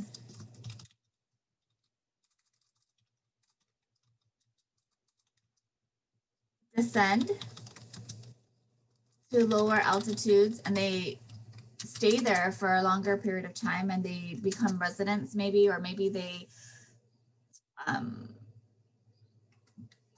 there for 2 to 3 months, their cardiac output decreases, meaning they don't retain all of these adaptations to altitude, meaning that these adaptations are moldable depending upon if they're at altitude versus low sea level or in lower altitudes. Are there any questions? Okay, how is Cheyne-Stokes breathing different from sleep apnea? So Cheyne-Stokes breathing is related to CO2 levels falling. So it's related to the chemoreceptors detecting that falling in CO2, which then which then signals to the brain to stop ventilation because we need to keep our CO2. Otherwise our blood pH increases too much, right? And we need to maintain homeostasis. Sleep apnea is usually related to obesity. And remember you folks did it in lab 1 where we measured neck circumference. And if your neck circumference is greater than the normative range, this puts you at risk of sleep apnea. So sleep apnea is usually more related to obesity and weight versus Cheyne-Stokes is related to your chemoreceptors detecting that low CO2 levels. But it does result in similar effects where you stop breathing during your sleep. But Cheyne-Stokes is related to concentrations of CO2, and then sleep apnea is more related to being overweight. Good question, thank you. Okay, are there any other questions on altitude? Because we are gonna transition into body composition.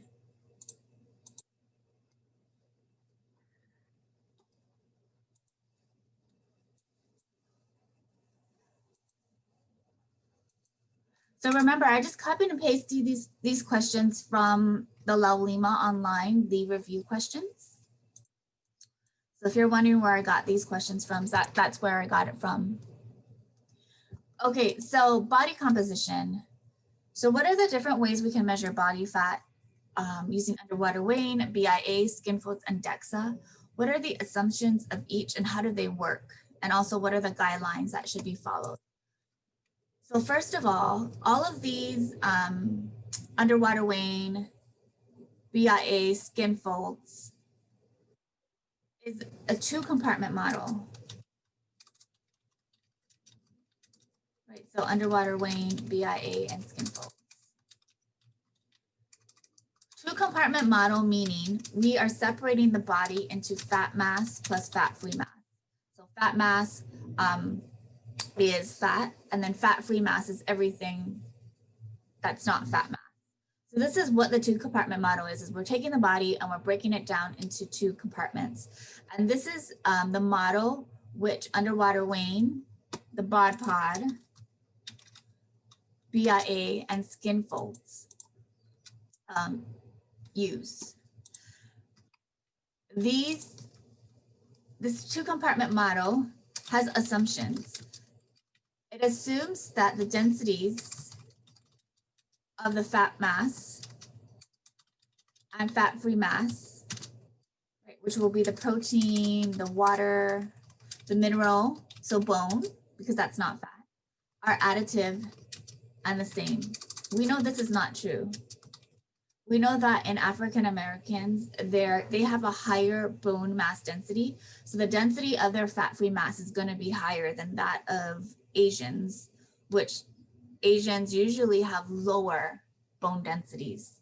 And this is why when we, in lab, you guys use a specific equation for that race or ethnicity. And it's meant to dampen or take into account these assumptions or to make up for these assumptions.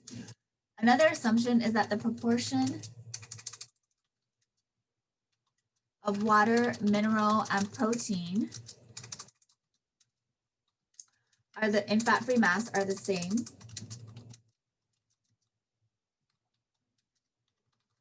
Between individuals, which we also know is not true. And then also each tissue type represents a constant proportion of fat-free mass, meaning of the fat-free mass, the proportion of water is going to remain constant. The content of mineral and protein are going to remain constant in fat-free mass.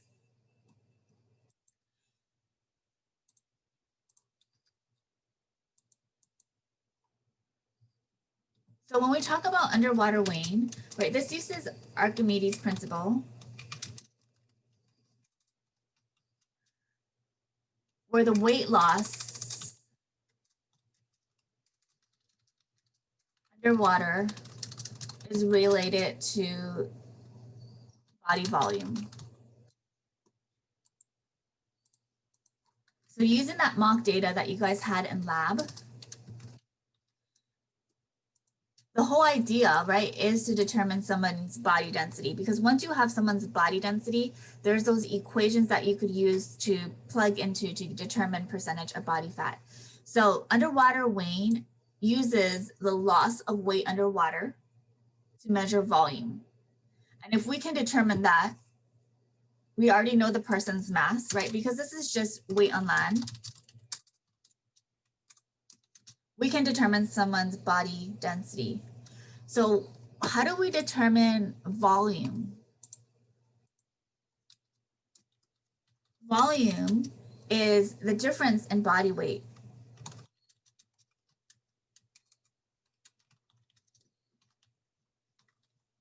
Right? So if on the test you're given someone's weight on land and say they're 80 kilograms on land, but underwater they are, I don't know, 5 kilograms underwater, you should be able to calculate their volume. Right? This is how we determine volume, is taking someone's body weight on land and we subtract out their body weight underwater. And this difference is their volume. When you folks did the underwater weighing, we also took into account, right? So we also subtracted residual volume and the GI tract space. But in the most simplest terms, the volume of someone's body is a difference in weight from land to underwater. What is the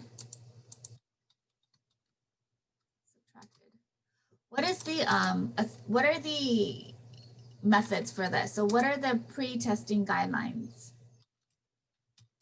Right, you guys hopefully remember this from lab. So avoid gaseous foods. It's gonna make the person lighter and it's gonna overestimate their body fat. Test females outside of their menses. Make sure you calibrate the scales. And if you did this in lab, don't round your numbers. I don't know if you folks ran into this problem, but if you round off your numbers, you would have gotten very, very different answers. So when you're doing these calculations, it's best to use a graphing calculator or Excel because then you don't round your numbers. Also, make sure to understand the relationship of weight underwater and density. So if you have 2 different subjects and subject A weighs heavier underwater, this means that subject A is denser. And the increased density, you could make the assumption that they're going to have a reduced body fat compared to subject B. Right, so make sure to understand that those with the highest underwater weight, when matched for mass on land, are going to have a higher body density, right? Which means they're going to have less body fat. Let's see. The bod pod or air plasmography.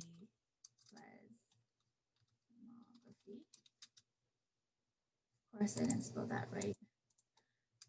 It's similar to underwater weighing, but instead of determining someone's body volume by determining their body weight underwater, this is using changes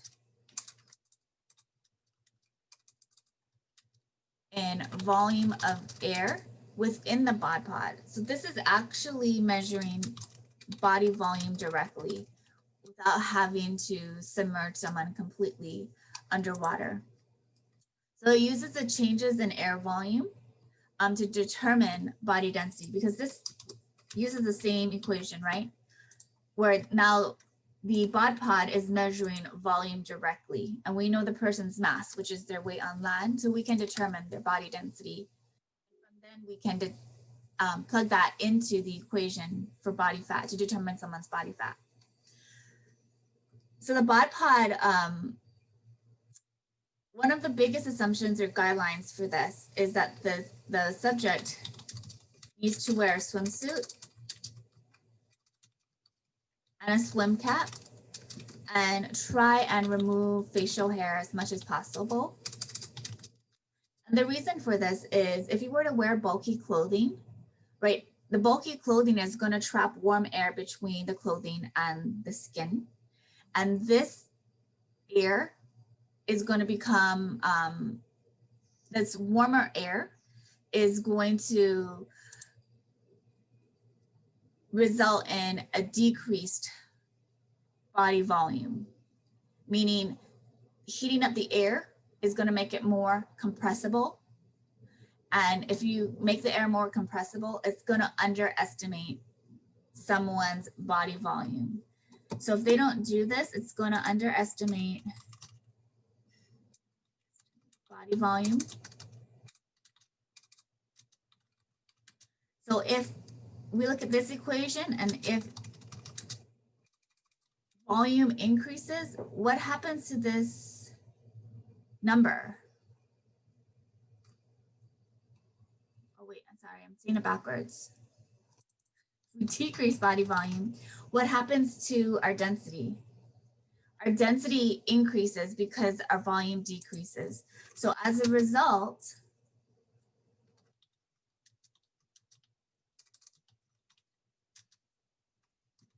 it would underestimate their body fat. Does that make sense? So this is why it's important for the person to wear a swimsuit and swim cap. It's to reduce the amount of heat or warm air that's trapped between the outer layer of clothing and the skin surface. So the bod pod only takes about 20 seconds to complete. So it's an easier method than the underwater weighing.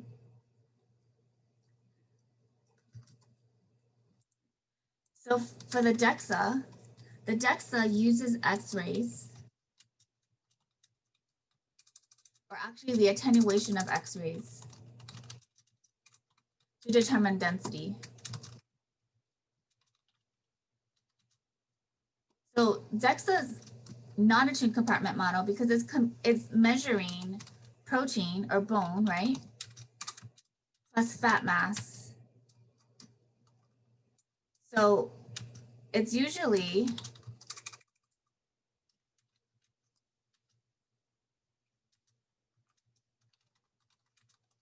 considered a 3-compartment model.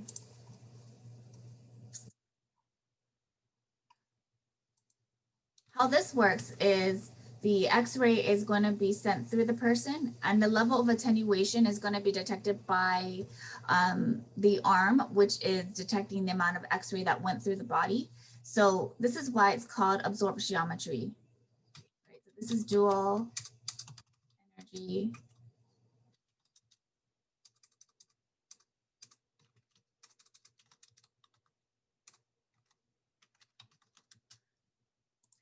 absorptiometry, meaning how much of that X-ray is being absorbed. And it's that level of attenuation that's going to provide the density. Skin folds also is a 2-compartment model, right, where we assume that subcutaneous fat is proportionate to visceral fat, which of course we know that is not always true. So the example is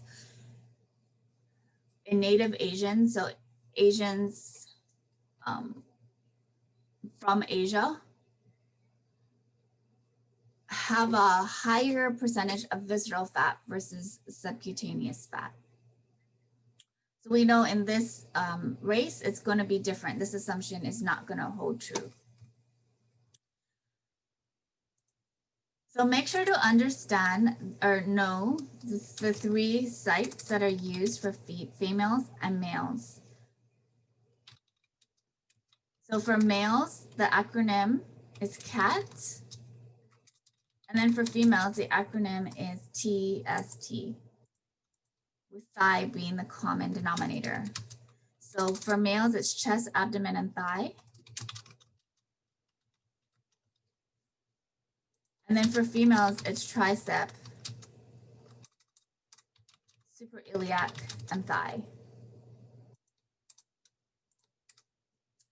Also know the assumptions or the guidelines. So you want to measure skin folds with a Lang or Harpenden and make sure that Make sure the caliper you use corresponds to the equations that you use, because the Harpenden provides more pressure than the line caliper. Also, you want to make sure that you test prior to exercise, because remember, during exercise, the water moves to the interstitial space, and this is going to cause the skin fold to be larger and overestimate body fat.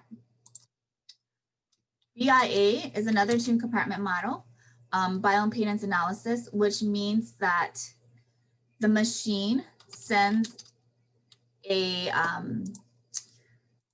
electrical current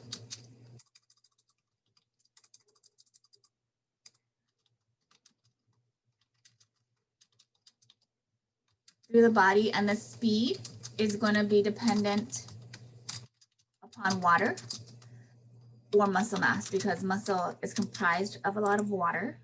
So the faster the current, the more muscle mass, the more impedance, or slower the current, the more fat mass. And the traditional, or the traditional BIA and the handheld Omrons and the Tanita scale, which is stand on, it assumes that the body is a cylinder, right? And there are segmental BIA machines, which are going to break down the body into 4 limbs and the trunk. So this model would assume the body is broken down into 5 cylinders.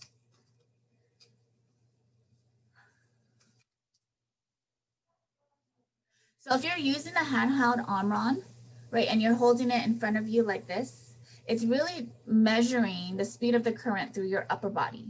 If you're using a Tanita scale that you can buy from Walmart and you're standing on the scale and your feet are on that scale, it's really measuring the electrical current through your lower body. So depending on which you use, you're either going to be measuring the percentage of body fat through the upper body versus the lower body.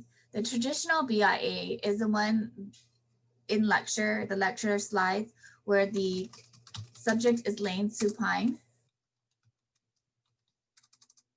And if you're doing this method, you want to make sure that you lay supine for at least 10 to 15 minutes, so that the water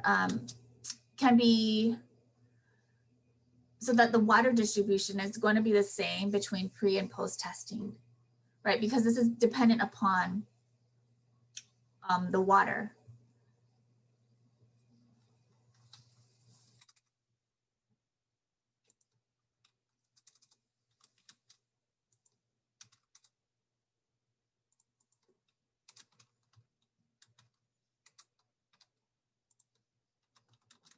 And of course, if you're using BIA, you don't want to do this post-exercise where the water compartments would have been shifted. You want to make sure the person is euhydrated or normally hydrated. And if you're using the BIA or the Tanita, right, where the person is going to be tested in the upright position, make sure that they are in this posture for about 10 to 15 minutes prior to testing. And this way you can make sure that the conditions that they were tested are going to be the same. The other thing of BIA is that there are low frequency currents and high frequency currents. The low frequency currents are considered those of 1 kilohertz, and the high frequency currents are considered those 500 to 800 kilohertz.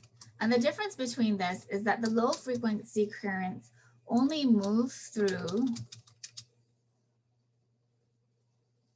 extracellular water.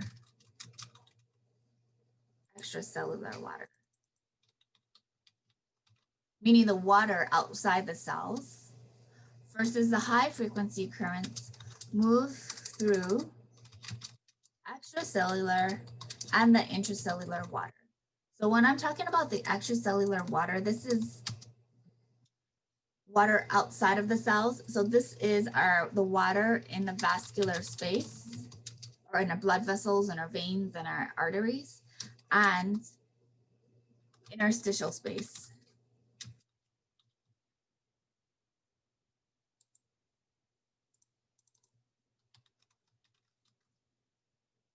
intracellular water is the water within our cells. So that's the difference between low frequency and high frequency currents. And then the other method that I did not mention, I'm going to put it up here, with our circumferences.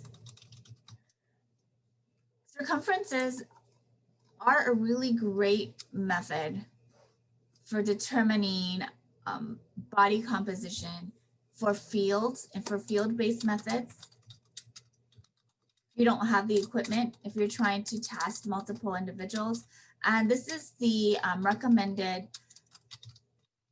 method for the obese population, just because they might not be able to submerge themselves underwater. Maybe they won't fit in the bod pod.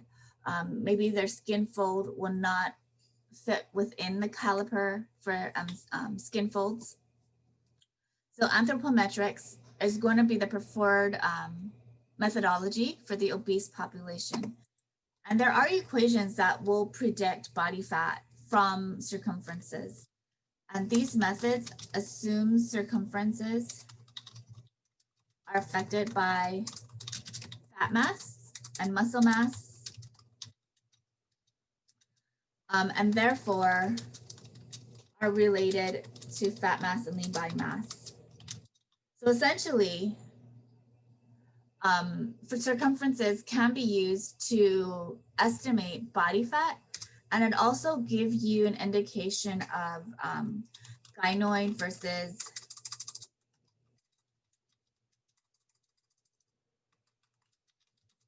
android obesity.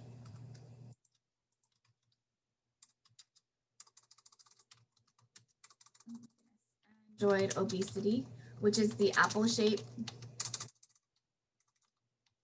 which is associated with a higher risk of cardiovascular disease. Gynoid is the pear-shaped body, which is associated with a lower risk of cardiovascular disease. Circumferences are also going to be great. So if you're taking waist circumferences, there are cutoffs, right, that are going to dictate or going to tell you whether or not your subject or your client is at an increased risk of cardiovascular and metabolic disease. So if they are male, anything greater than 102 centimeters places them in an increased risk of cardiovascular, metabolic diseases, lifestyle diseases, and then a waist circumference greater than 88 centimeters for females. So these normative numbers you should remember. Let's jump down here. So I think that's a question here. Yeah, so this is what are the normative ranges for waist circumference? For males, it's anything greater than 102 centimeters. For females, it's anything greater than 88 centimeters. Okay, so what is the difference between fat mass and lean body mass? Fat-free mass does not contain any fat. Lean body mass contains essential fat, such as cellular membranes of your cells. So you might find in literature, or if you continue on in this field, that people use fat-free mass and lean body mass interchangeably, but they are not the same. Fat-free mass does not contain any fat versus lean body mass contains essential fat. Okay, so in obese population, what is the best way to determine body composition and stratify your cardiovascular and metabolic disease risk? It's always going to be circumferences. If you're working with an obese population, just make sure that your tape measure is the extra long one and not going to be short. If you're working with an obese population, you need to go out and look for the longer tape measures, because the standard tape measures that are available may not fit around your client. And just a word of advice, if you feel like maybe the tape measure will not fit around your client, do not attempt to do it at all, just because you don't want to make your client's self-esteem or efficacy reduced, right? You don't want to demotivate them even before you start your program. Okay, so what is the equation to determine body mass index? You will definitely need to know this. BMI is equal to weight in kilograms divided by height in meters squared. So make sure you know this equation. This will definitely be on the test. And then what will also be on the test would be the normative ranges. So your normative ranges, actually start with underweight, would be a BMI less than 18.5 kilograms per meter squared. Normal is anything between 18.5 and 24.9 kilogram per meter squared. Overweight is 24.9 to 29.9 kilogram per meter square, and obese is anything greater than 30 kilograms per meter squared. Make sure to know these normative ranges. You will definitely, well, you may see it on the test. Okay, so what is the equation used to determine body density? This is the same one that you've learned in chemistry. Density is equal to mass divided by volume.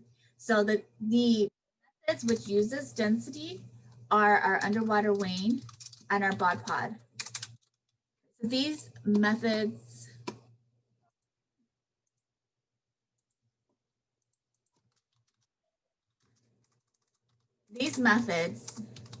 require you to determine the person's body density first, and then plug into the equation to determine percentage of body fat.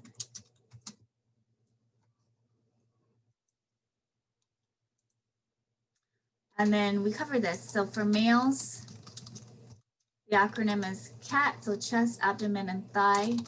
For females, it's tricep, suprailiac, and thigh.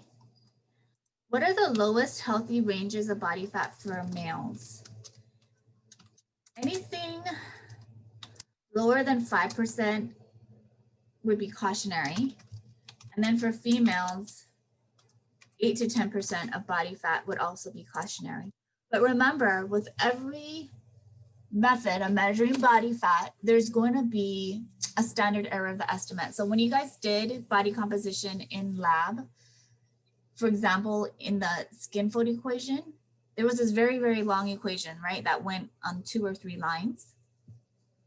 And then after that, you saw the acronym SEE is equal to the 2.1%. So that's the standard error of the estimate, which tells you whatever number that you get, there's going to be error associated with that number based upon the assumptions that we make early on, right? So we had assumptions for the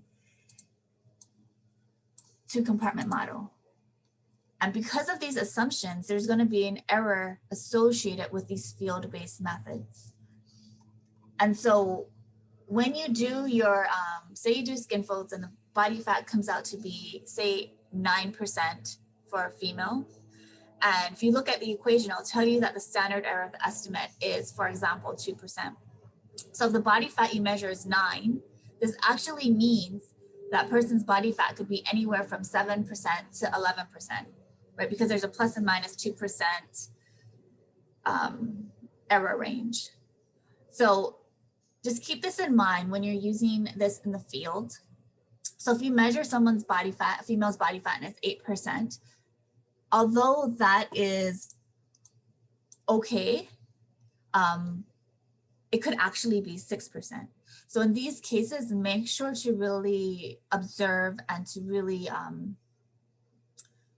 spend some time to evaluate your athlete's performance, their health, their outlook, right? Because there are errors associated with these methods. Although we get a number, this number is always a plus and minus something. There's always error associated because we're not directly measuring body fat.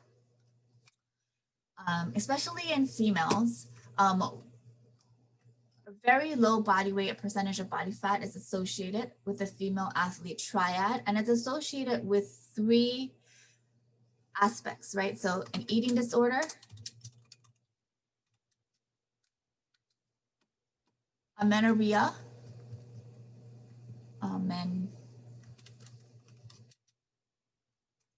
so it could be irregular periods or the absence of a period. It doesn't have to be complete absence. It could just be irregular menses. And the last thing being low bone mass density or osteoporosis. Right. So if you're working with females in a sport where aesthetics is very important, such as gymnastics, diving, ballet, these sports typically, in these sports, these athletes are typically going to be at a higher risk for a female athlete triad. And we don't want these athletes to have an eating disorder that's going to affect their long-term health after their participation in a sport, right? It's not worth it to have a long-term health issue based upon maybe a 5-year competition window when they were younger. So if you're working with athletes, just pay attention to their body composition, and referring back to the previous sections about the overtraining syndrome, right? Just being able to monitor your athletes or your clients and their overall health is going to be important. But what we went over in this class and in body composition are giving you tools for you to detect changes or changes in behaviors that are resulting in changes in body composition. So just keep a holistic approach with these methods, because we know that body composition is not the end all be all of performance, right? We know that reducing body fat to the lowest amount of possible body fat does not necessarily result in a higher performance. Okay, so I'm going to stop recording. Okay, so we are recording.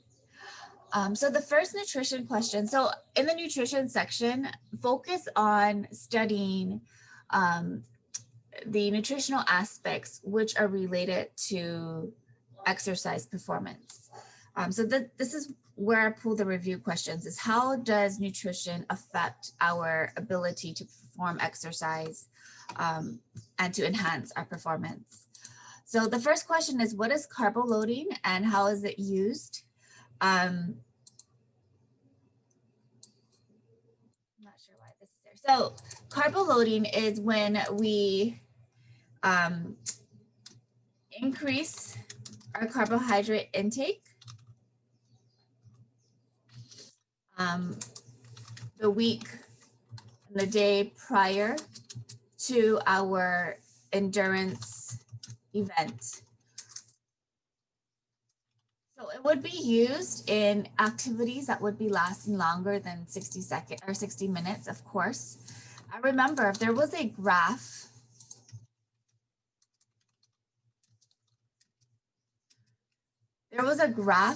in your lecture which showed the relationship between carbohydrate usage and exercise intensity. So depending on the intensity that you're exercising at, this is going to dictate how quickly you use your carbohydrate supply. This carbohydrate supply will be diminished.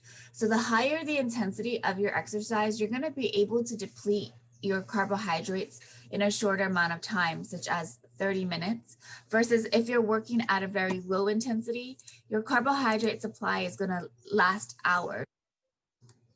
So when would you have to use it? It depends on the intensity. Right?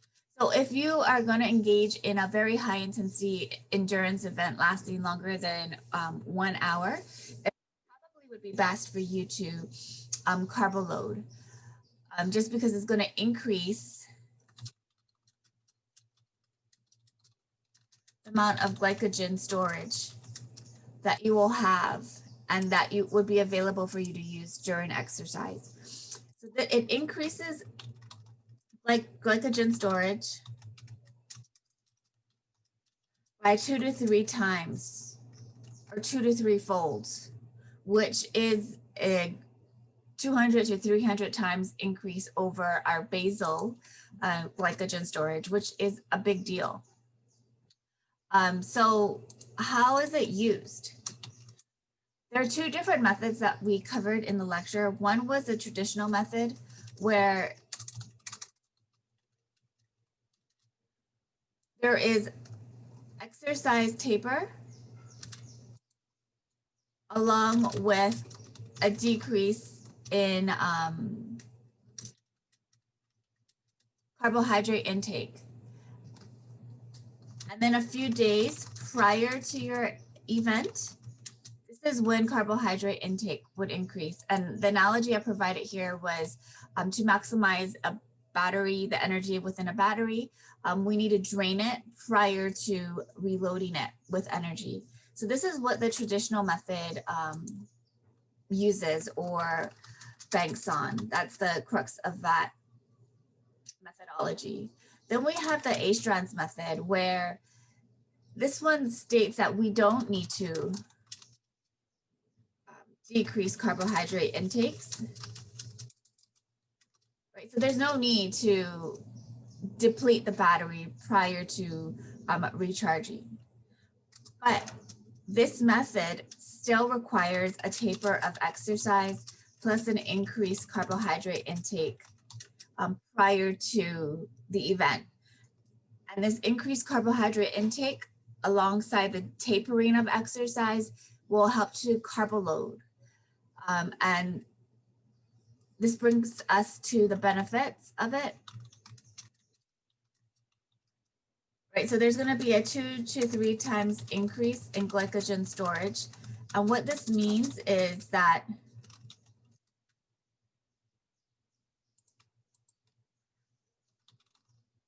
your overall endurance capacity is going to be increased just because you're going to have more substrates to provide energy and ATP for that exercise that you're performing.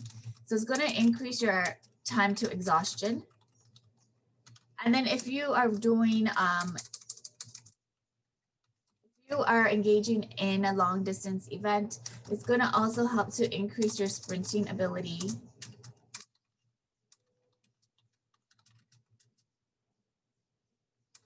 At the end of the prolonged activity.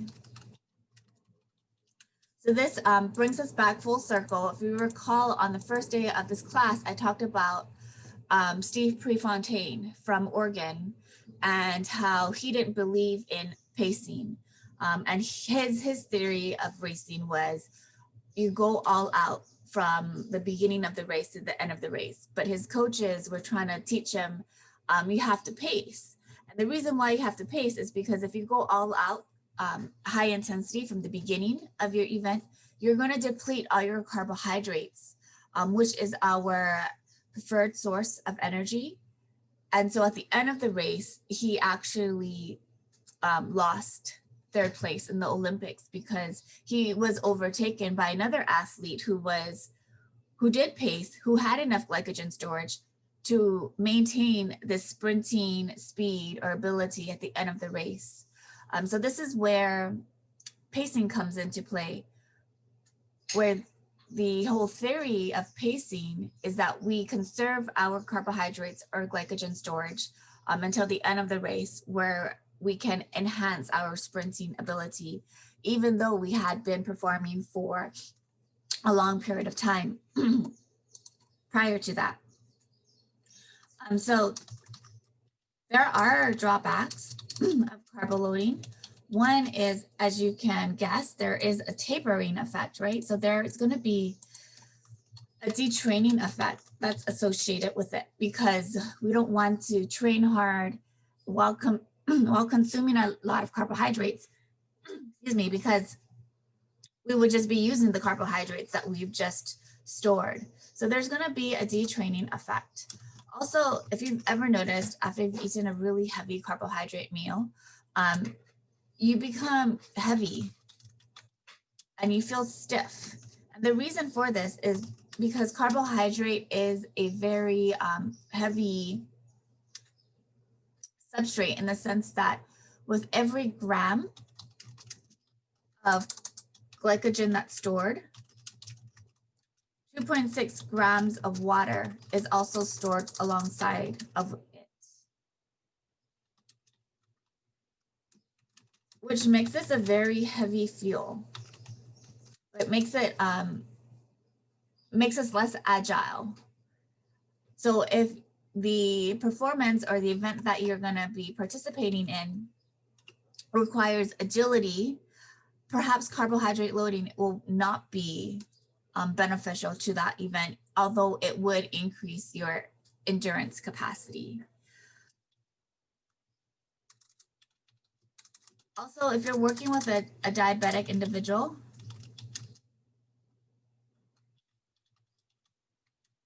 they would not be able to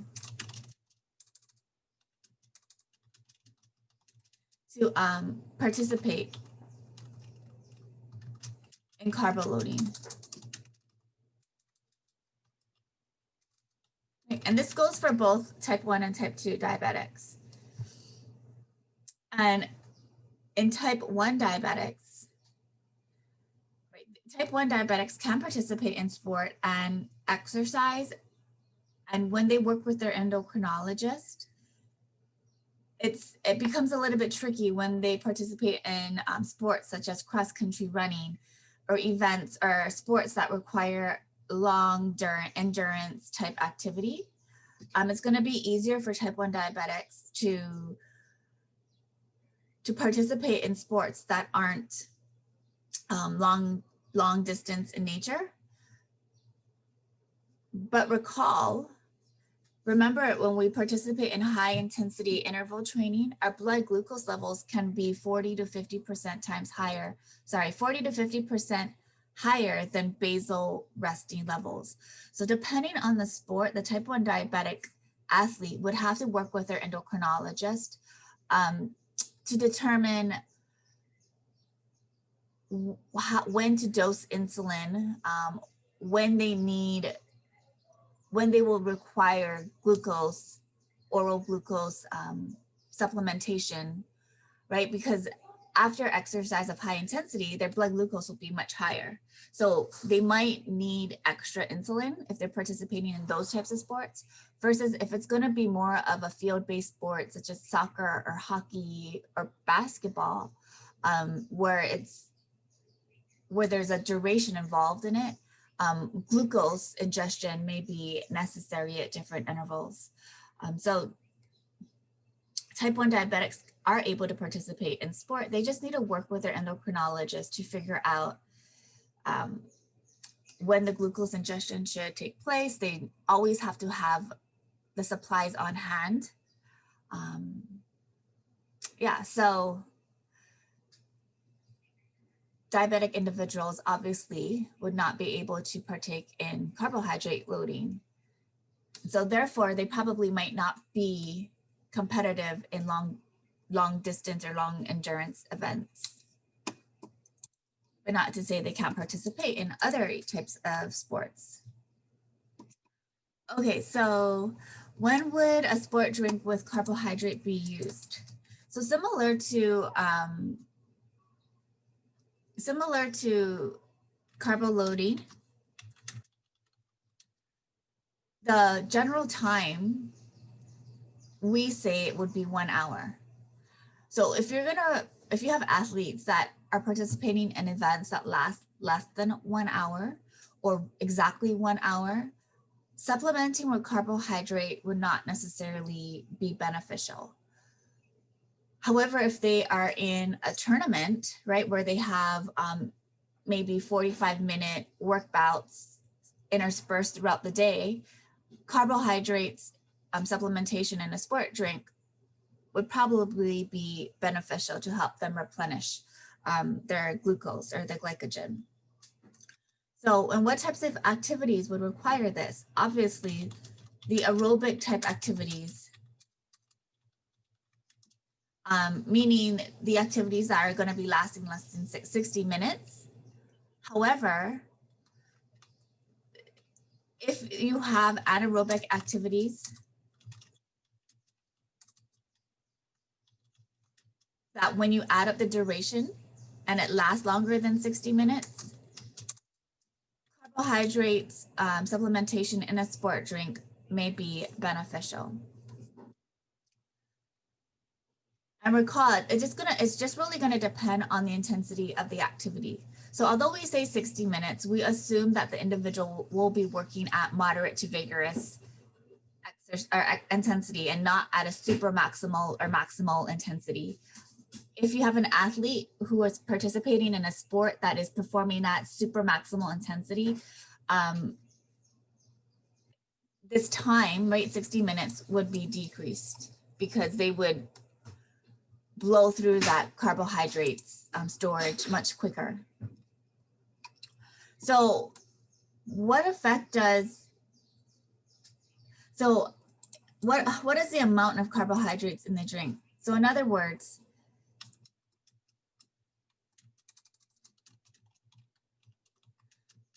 in the lecture videos, I talked about how the amount of carbohydrates or the osmolarity of the sport drink is going to affect gastric emptying.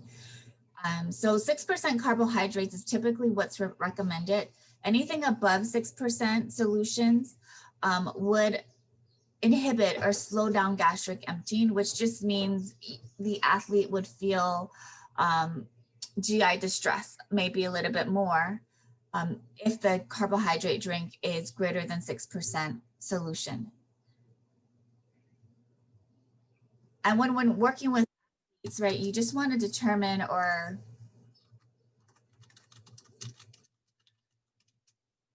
play around to see if they have a difference between fructose and glucose responses. Most people find glucose to be a little bit more gentler on their stomach, whereas fructose may have an increased risk of GI distress. So it depends on the athlete and their preferences as well. So what is GI? Glycemic index is a way that we can determine the blood glucose response of a certain food, right? So in the lecture video, the GI is defined as the blood glucose response to 50 grams of glucose over 2 hours.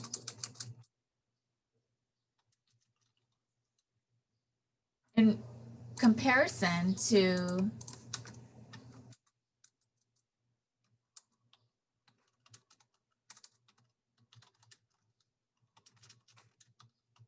right, and in comparison to the blood glucose of the test food, which would also be 50 grams over 2 hours. The glucose is arbitrarily assigned a GI of 100. So basically, we're just comparing what the blood glucose response of a test food is to the response to glucose ingestion.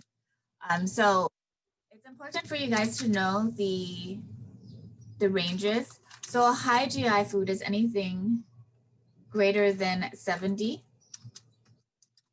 A moderate GI food would range from 56 to 70. And then a low GI food, meaning the blood glucose response to consuming a low GI food would be result in a much lower spiked glucose response in comparison to glucose. So low GI would be less than or equal to.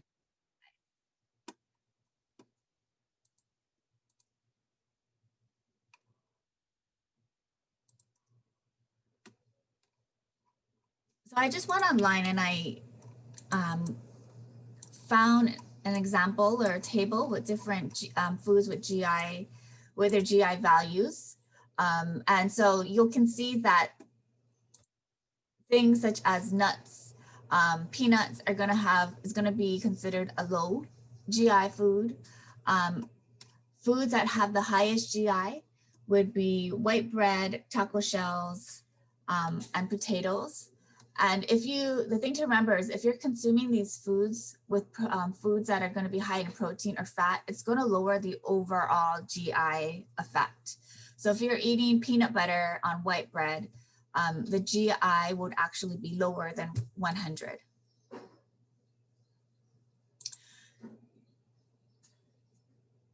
So during exercise, would you consume a high or low GI food, and why? So during exercise, you want to consume high GI foods. The reason for this is because you want that glucose to be immediately available. You want blood glucose levels to be replenished and high during exercise.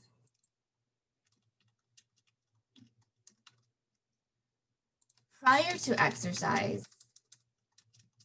say 30 minutes prior to exercise, you want to consume a low GI food, meaning say 30 minutes prior to exercise, you want to consume a low GI food so that your blood sugar doesn't spike up. And remember, what's a response to high blood sugar is insulin. So insulin would come and store your blood glucose. So you might actually start your performance or your event with a lower than baseline glucose. So make sure to know that during exercise, consume high GI foods. Prior to exercise, consume low GI foods. If you're going to perform an event 5 minutes, or if you're going to eat something, I don't know why you would do this, but 5 minutes prior to an event, you would get by eating a high GI food, just because you would be able to, as you start to exercise, remember our insulin response is inhibited.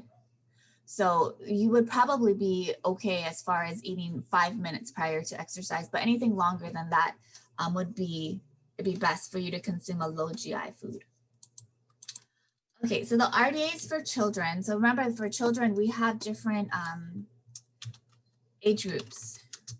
So children 4 to 13 years of age is going to require 0.95 grams of protein per kilogram of body weight. Children who are a little bit older, so 14 to 18 years old, they're approaching adulthood. It's going to be 0.85 grams per kilogram of body weight. And this is going to be less than endurance events or endurance athletes. Right, so endurance athletes, 1.2 to 1.4 grams of protein per kilogram of body weight. And athletes that require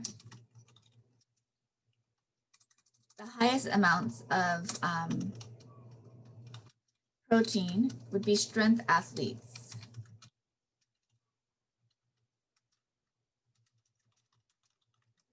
Where they would be required to intake 1.6 to 1.7 grams of protein per kilogram of body weight. Remember, exceeding these amounts to 2.1, 2.2 grams of protein per kilogram of body weight may not necessarily improve hypertrophy or performance. So there is an upper limit as far as protein intake. So what about the overall diet?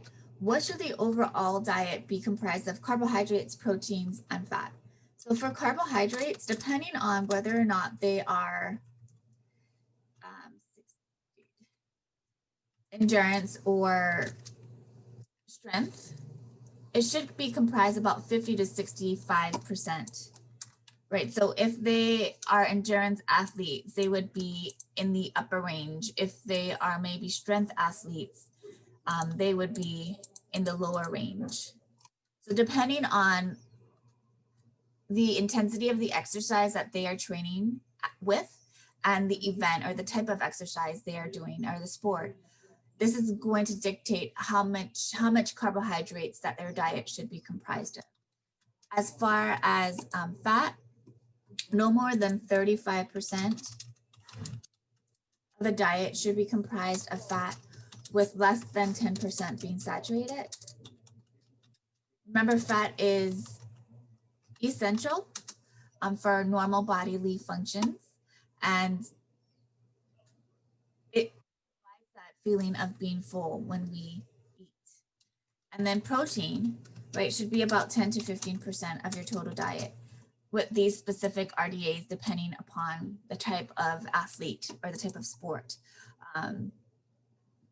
they are participating in. Okay, so what about thirst? So what triggers thirst? The first thing that comes to mind should be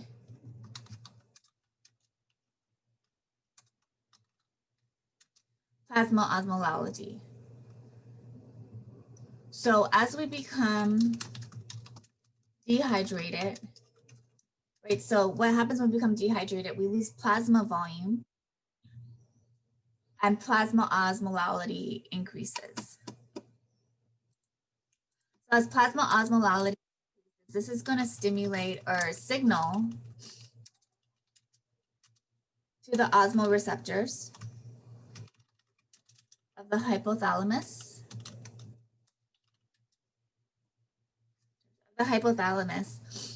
That the body is dehydrated. And this is going to signal thirst. So this is why humans are very poor sensors of dehydration, is because we are already dehydrated by the time thirst is sensed. Right? Because the way our system works is our thirst is triggered when we're already dehydrated, not on the way to becoming dehydrated. And then secondly, humans stop hydrating usually prior to becoming fully hydrated, just because we have stomach receptors in our stomach that sense stretch. So we have this feeling of fullness, and then we stop hydrating prior to being fully hydrated. The second thing that senses or that triggers thirst would be water loss. So severe water loss or plasma volume loss. And this is going to be detected by baroreceptors that is detecting low blood pressure. And so this is really only set off when we have a water loss of greater than 2 liters, which is a lot as far as our total blood volume being 5 liters. So, I mean, we will need a severe water loss for thirst to be stimulated. And then we are also stimulated by the renin-angiotensin system. So remember, renin is secreted by the kidney in response to low blood pressure detected in the kidney, and angiotensin.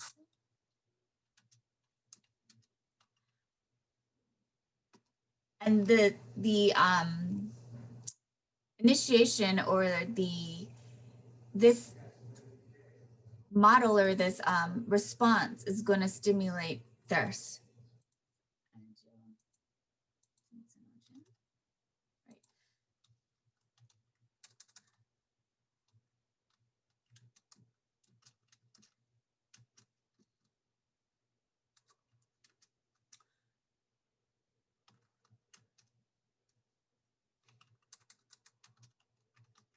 So the initiation of the renin-angiotensin system makes us thirsty. And then lastly, we have mouth and thirst receptors. Right, so this also adds to our reflex or our drive to rehydrate, especially if we're in a hot environment. So you'll notice this, right? When you're in a cold environment, your drive to hydrate is reduced versus being in a very hot environment. Your drive to rehydrate with a cool beverage is going to be increased. So in with humans, our thirst mechanism is a very poor gauge.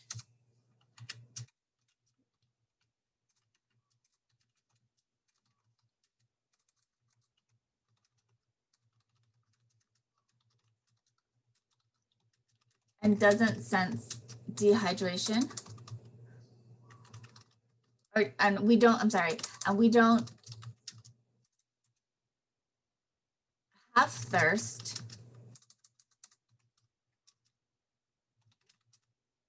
well until dehydration has already occurred.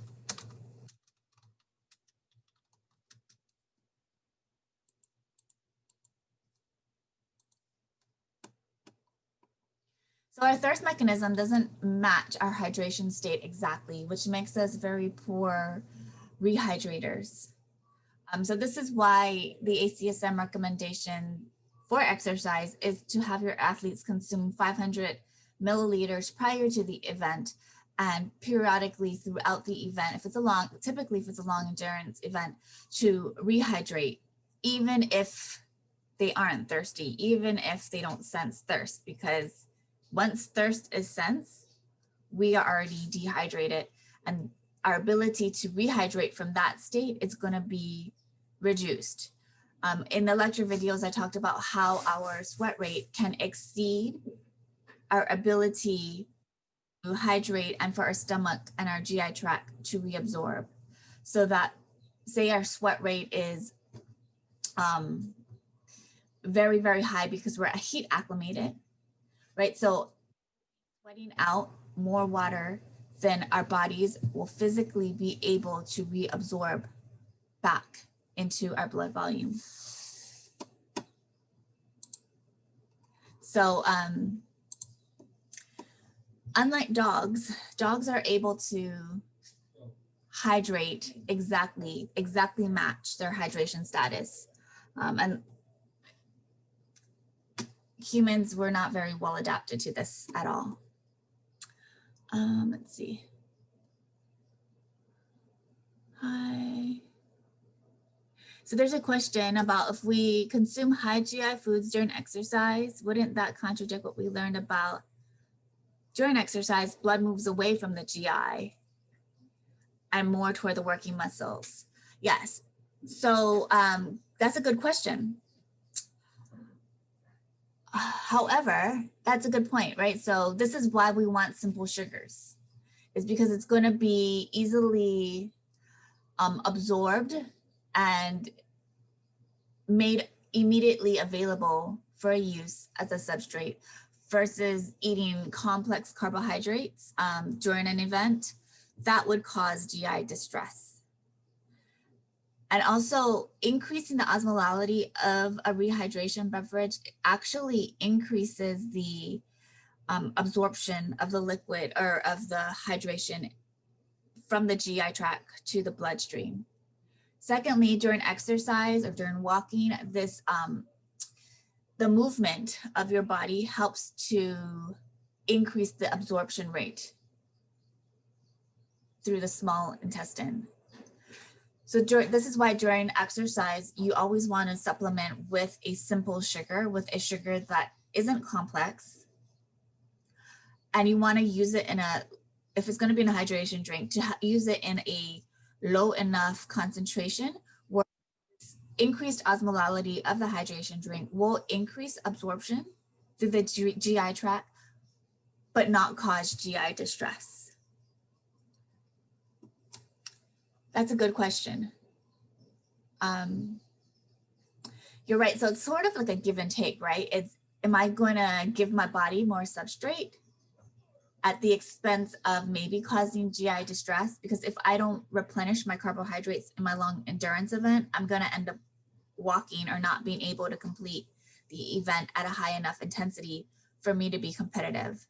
So that's why if you're working with elite athletes or competitive athletes, it'll be important for you guys to practice, right, the timing of hydration, the timing of complex or of simple carbohydrate ingestion, and the type, right? They're going to have a preference as far as what causes GI distress and what they'll be able to tolerate while exercising. But that movement of walking, of that motion of walking does help to increase absorption through the GI tract.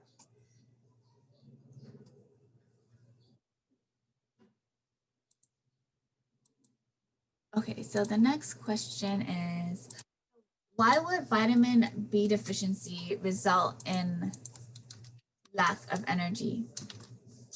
So in the lecture video, I talked about B1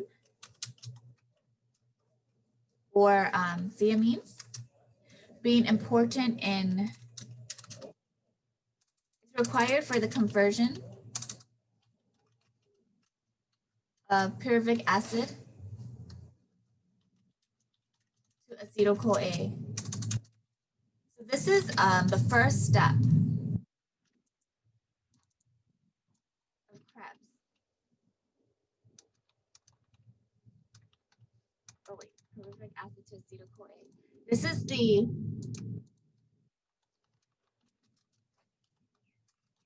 first step of the Krebs cycle. So if you're athlete or you're not getting enough of this vitamin of B1, your ability to utilize beta oxidation, to use carbohydrates fully through your aerobic system, the Krebs and electron transport system, would be reduced. So it would impact your ability to perform aerobic activity or endurance activity.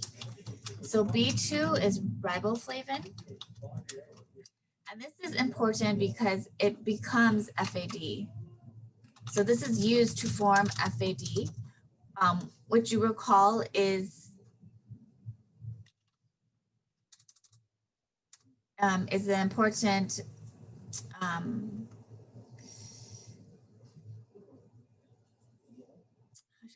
it's important in the Krebs cycle, right? So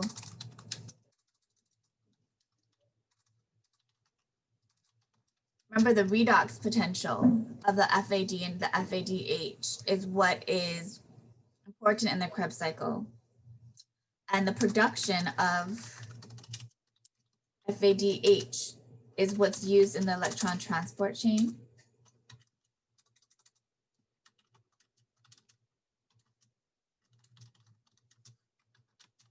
To create 1.5 ATP per FADH. So it's going to limit our ability to produce energy through the Krebs cycle and the electron transport chain. So it also inhibit our aerobic or endurance performance. B3 is niacin, and this is an important component in NADP, which is nicotinamide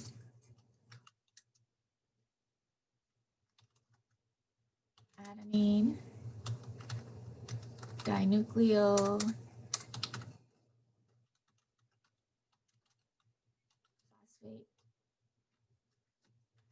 which is an important coenzyme in glycolysis. So deficiency in B3 would affect both aerobic and anaerobic exercise performance. And then B12 is needed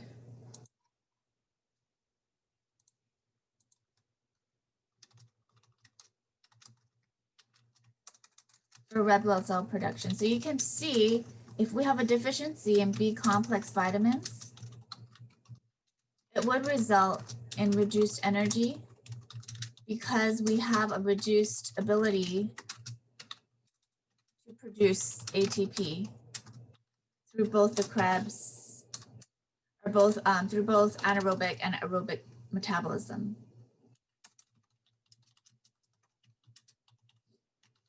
And even if we're not talking about performance, anything that's affecting our aerobic metabolism would be affecting our basal metabolism as well, right? Because this aerobic metabolism is what sustains us at rest. Let's see.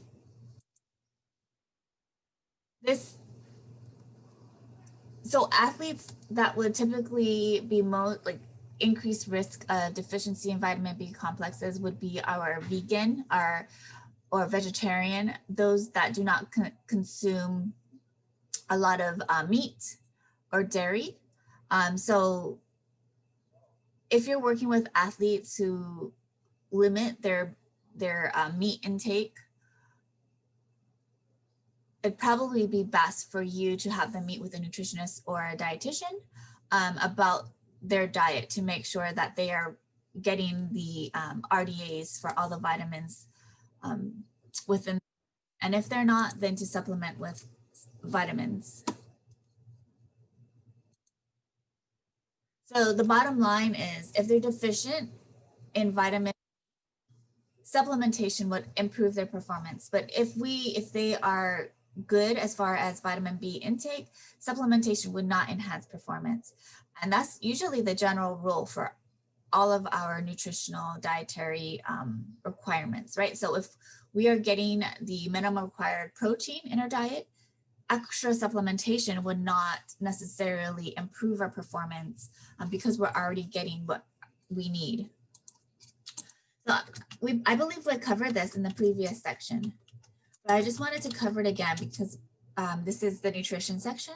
So when we're 2% dehydrated, this would lead to decreased endurance events or performance.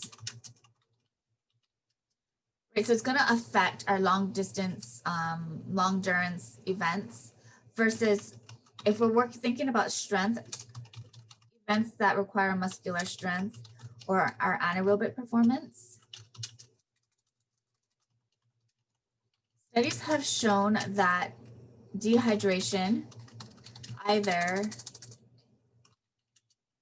does not have any effect or it could be detrimental. In other words,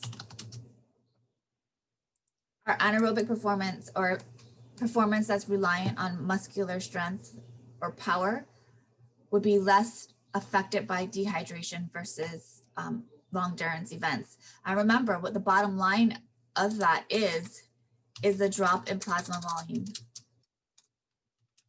Right? It's a drop in plasma volume that is the culprit, because now we have less transport of blood and substrates to our working muscles. Our heart rate is going to have to increase. If our heart rate increases, our stroke volume increases.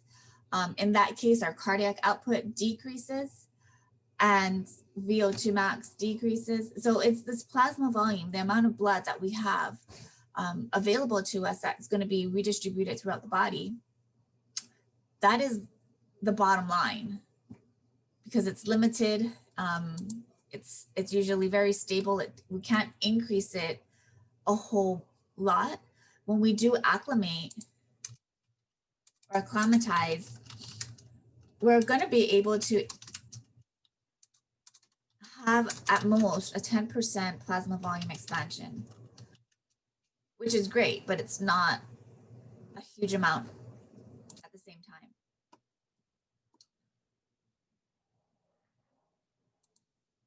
Okay, so for the exercise prescription section, in this section, it's really now taking everything we learned in this class and applying it. So if you have a client who comes to you for training, now taking everything that we've covered in this class, you should be able to develop an exercise program for your client and answer any sort of exercise related questions, such as if your client comes to your session dehydrated, you would expect their heart rate to be increased, right, at the same given intensity that they had been working at. And you should have that physiology basis to explain what's happening, what they're feeling to your client as you work with them. So in this section, I only have 2 questions because the other questions that would be asked on the test relating to the section would be more applied using your training principles. If somebody comes to you and they want to train for a marathon, what sort of activities would you prescribe, right? It'd be endurance-like events using the leg muscles. You might incorporate high-intensity interval training to stimulate the aerobic system, right? You would not just do upper body resistance training, basically. So just using everything that we learned and applying it. That's what this section would be, with the exception of these two questions, which are going to be have a correct answer, like only like one answer. So what are the positive and negative risk factors? And I copied and pasted this table from the PowerPoint. So make sure you know what the positive and negative risk factors are. So your positive risk factors are going to be the ones that count against your client.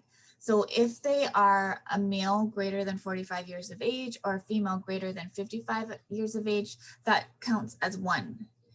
If you go through this list and they have 3 or more positive risk factors, this increases their risk of cardiovascular events during exercise. And this is just a screening tool.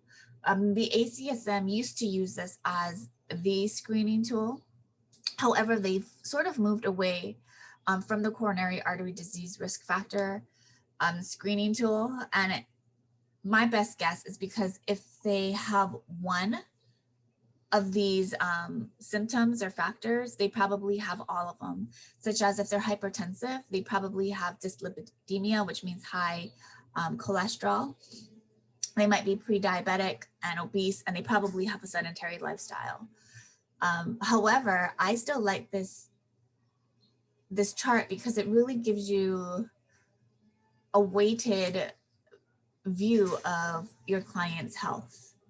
So make sure you know what the positive risk factors are and what the negative risk factor is. So then there's one negative risk factor. So if they get a blood panel done at their physician's office for their annual checkup, if their HDL level is greater than 60 milligrams per deciliter, this subtracts 1 from the positive. So say they are a male who's 50 years of age and they had a first degree relative who had a MI.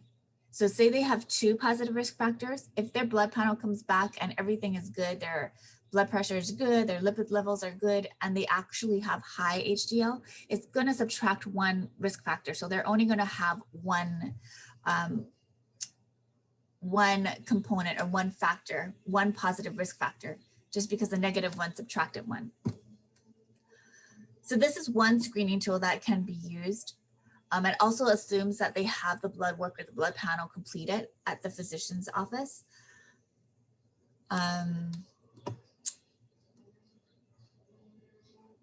If they're on medication, so if they're on like something like metformin, which is for type 2 diabetes, or if they're on a statin that's going to decrease blood pressure, you can assume that they are pre-diabetic and have high blood pressure, right? So depending on the medications that they're taking, you can deduce where they fall on this chart. So having said that, in addition to doing the coronary artery disease analysis or this checklist, you definitely want them to fill out the PAR-Q.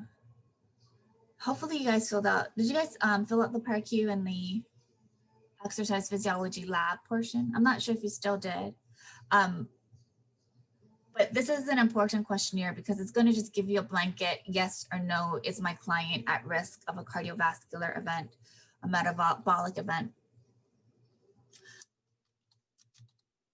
The next best thing for you to do is to get medical clearance for your client. So if you have your own business, first of all, if you have your own business, you need to make sure you have liability insurance, right? You make sure that you're covered with insurance. And in addition to that, you need to make sure you have medical clearance. So this just means that your client brings a prescription or a memo or you could actually use a form. You can find these forms online. Your textbook, I believe, provides, or your PowerPoint provides a general form that can be used by the physician that will clear your client for exercise.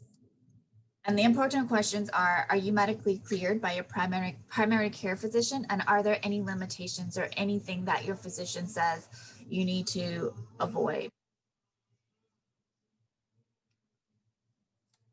And aside from these three big or major things that you need to make sure you have before you start, other forms that would help you to gain knowledge about your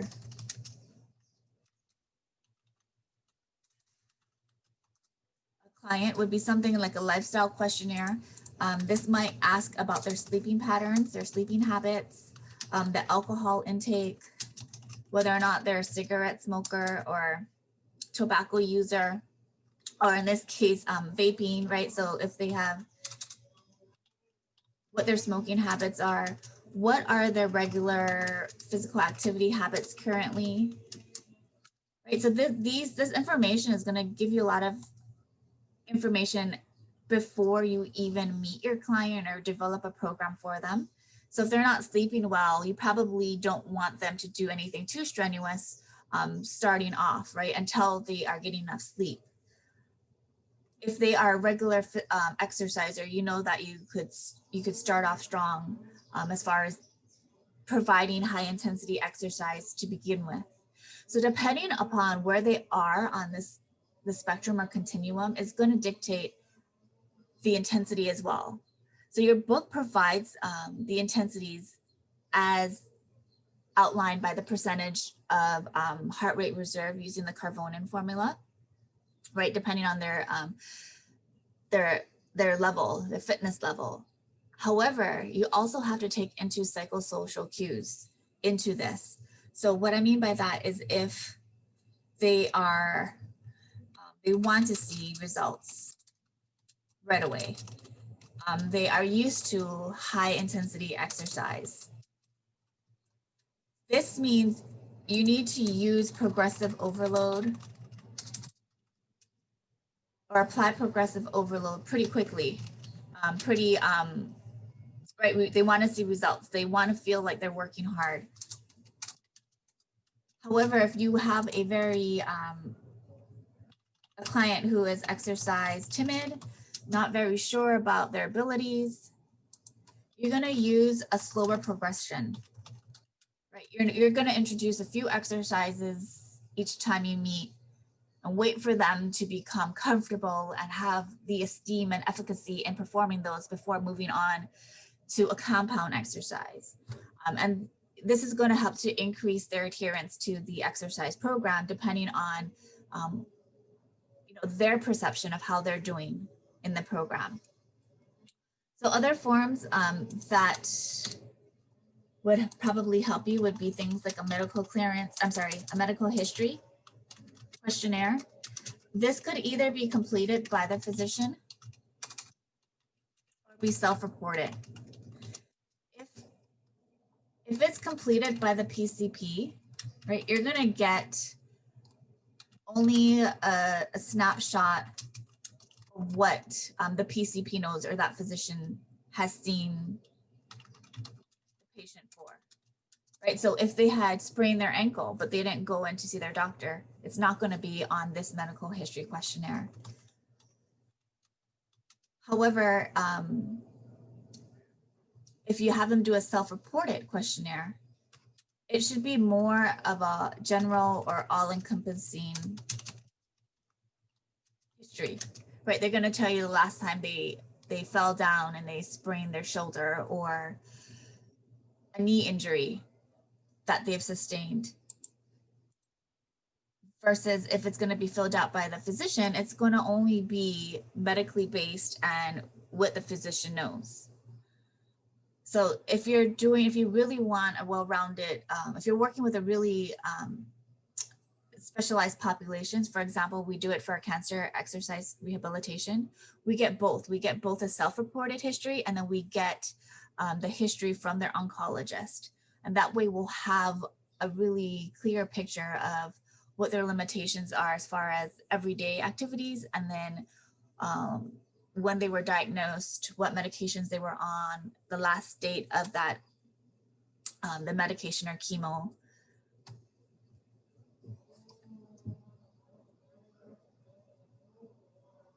Okay, so I mean, this is basically what I wanted to cover today. I'm going to stop recording and take any questions that you guys may have.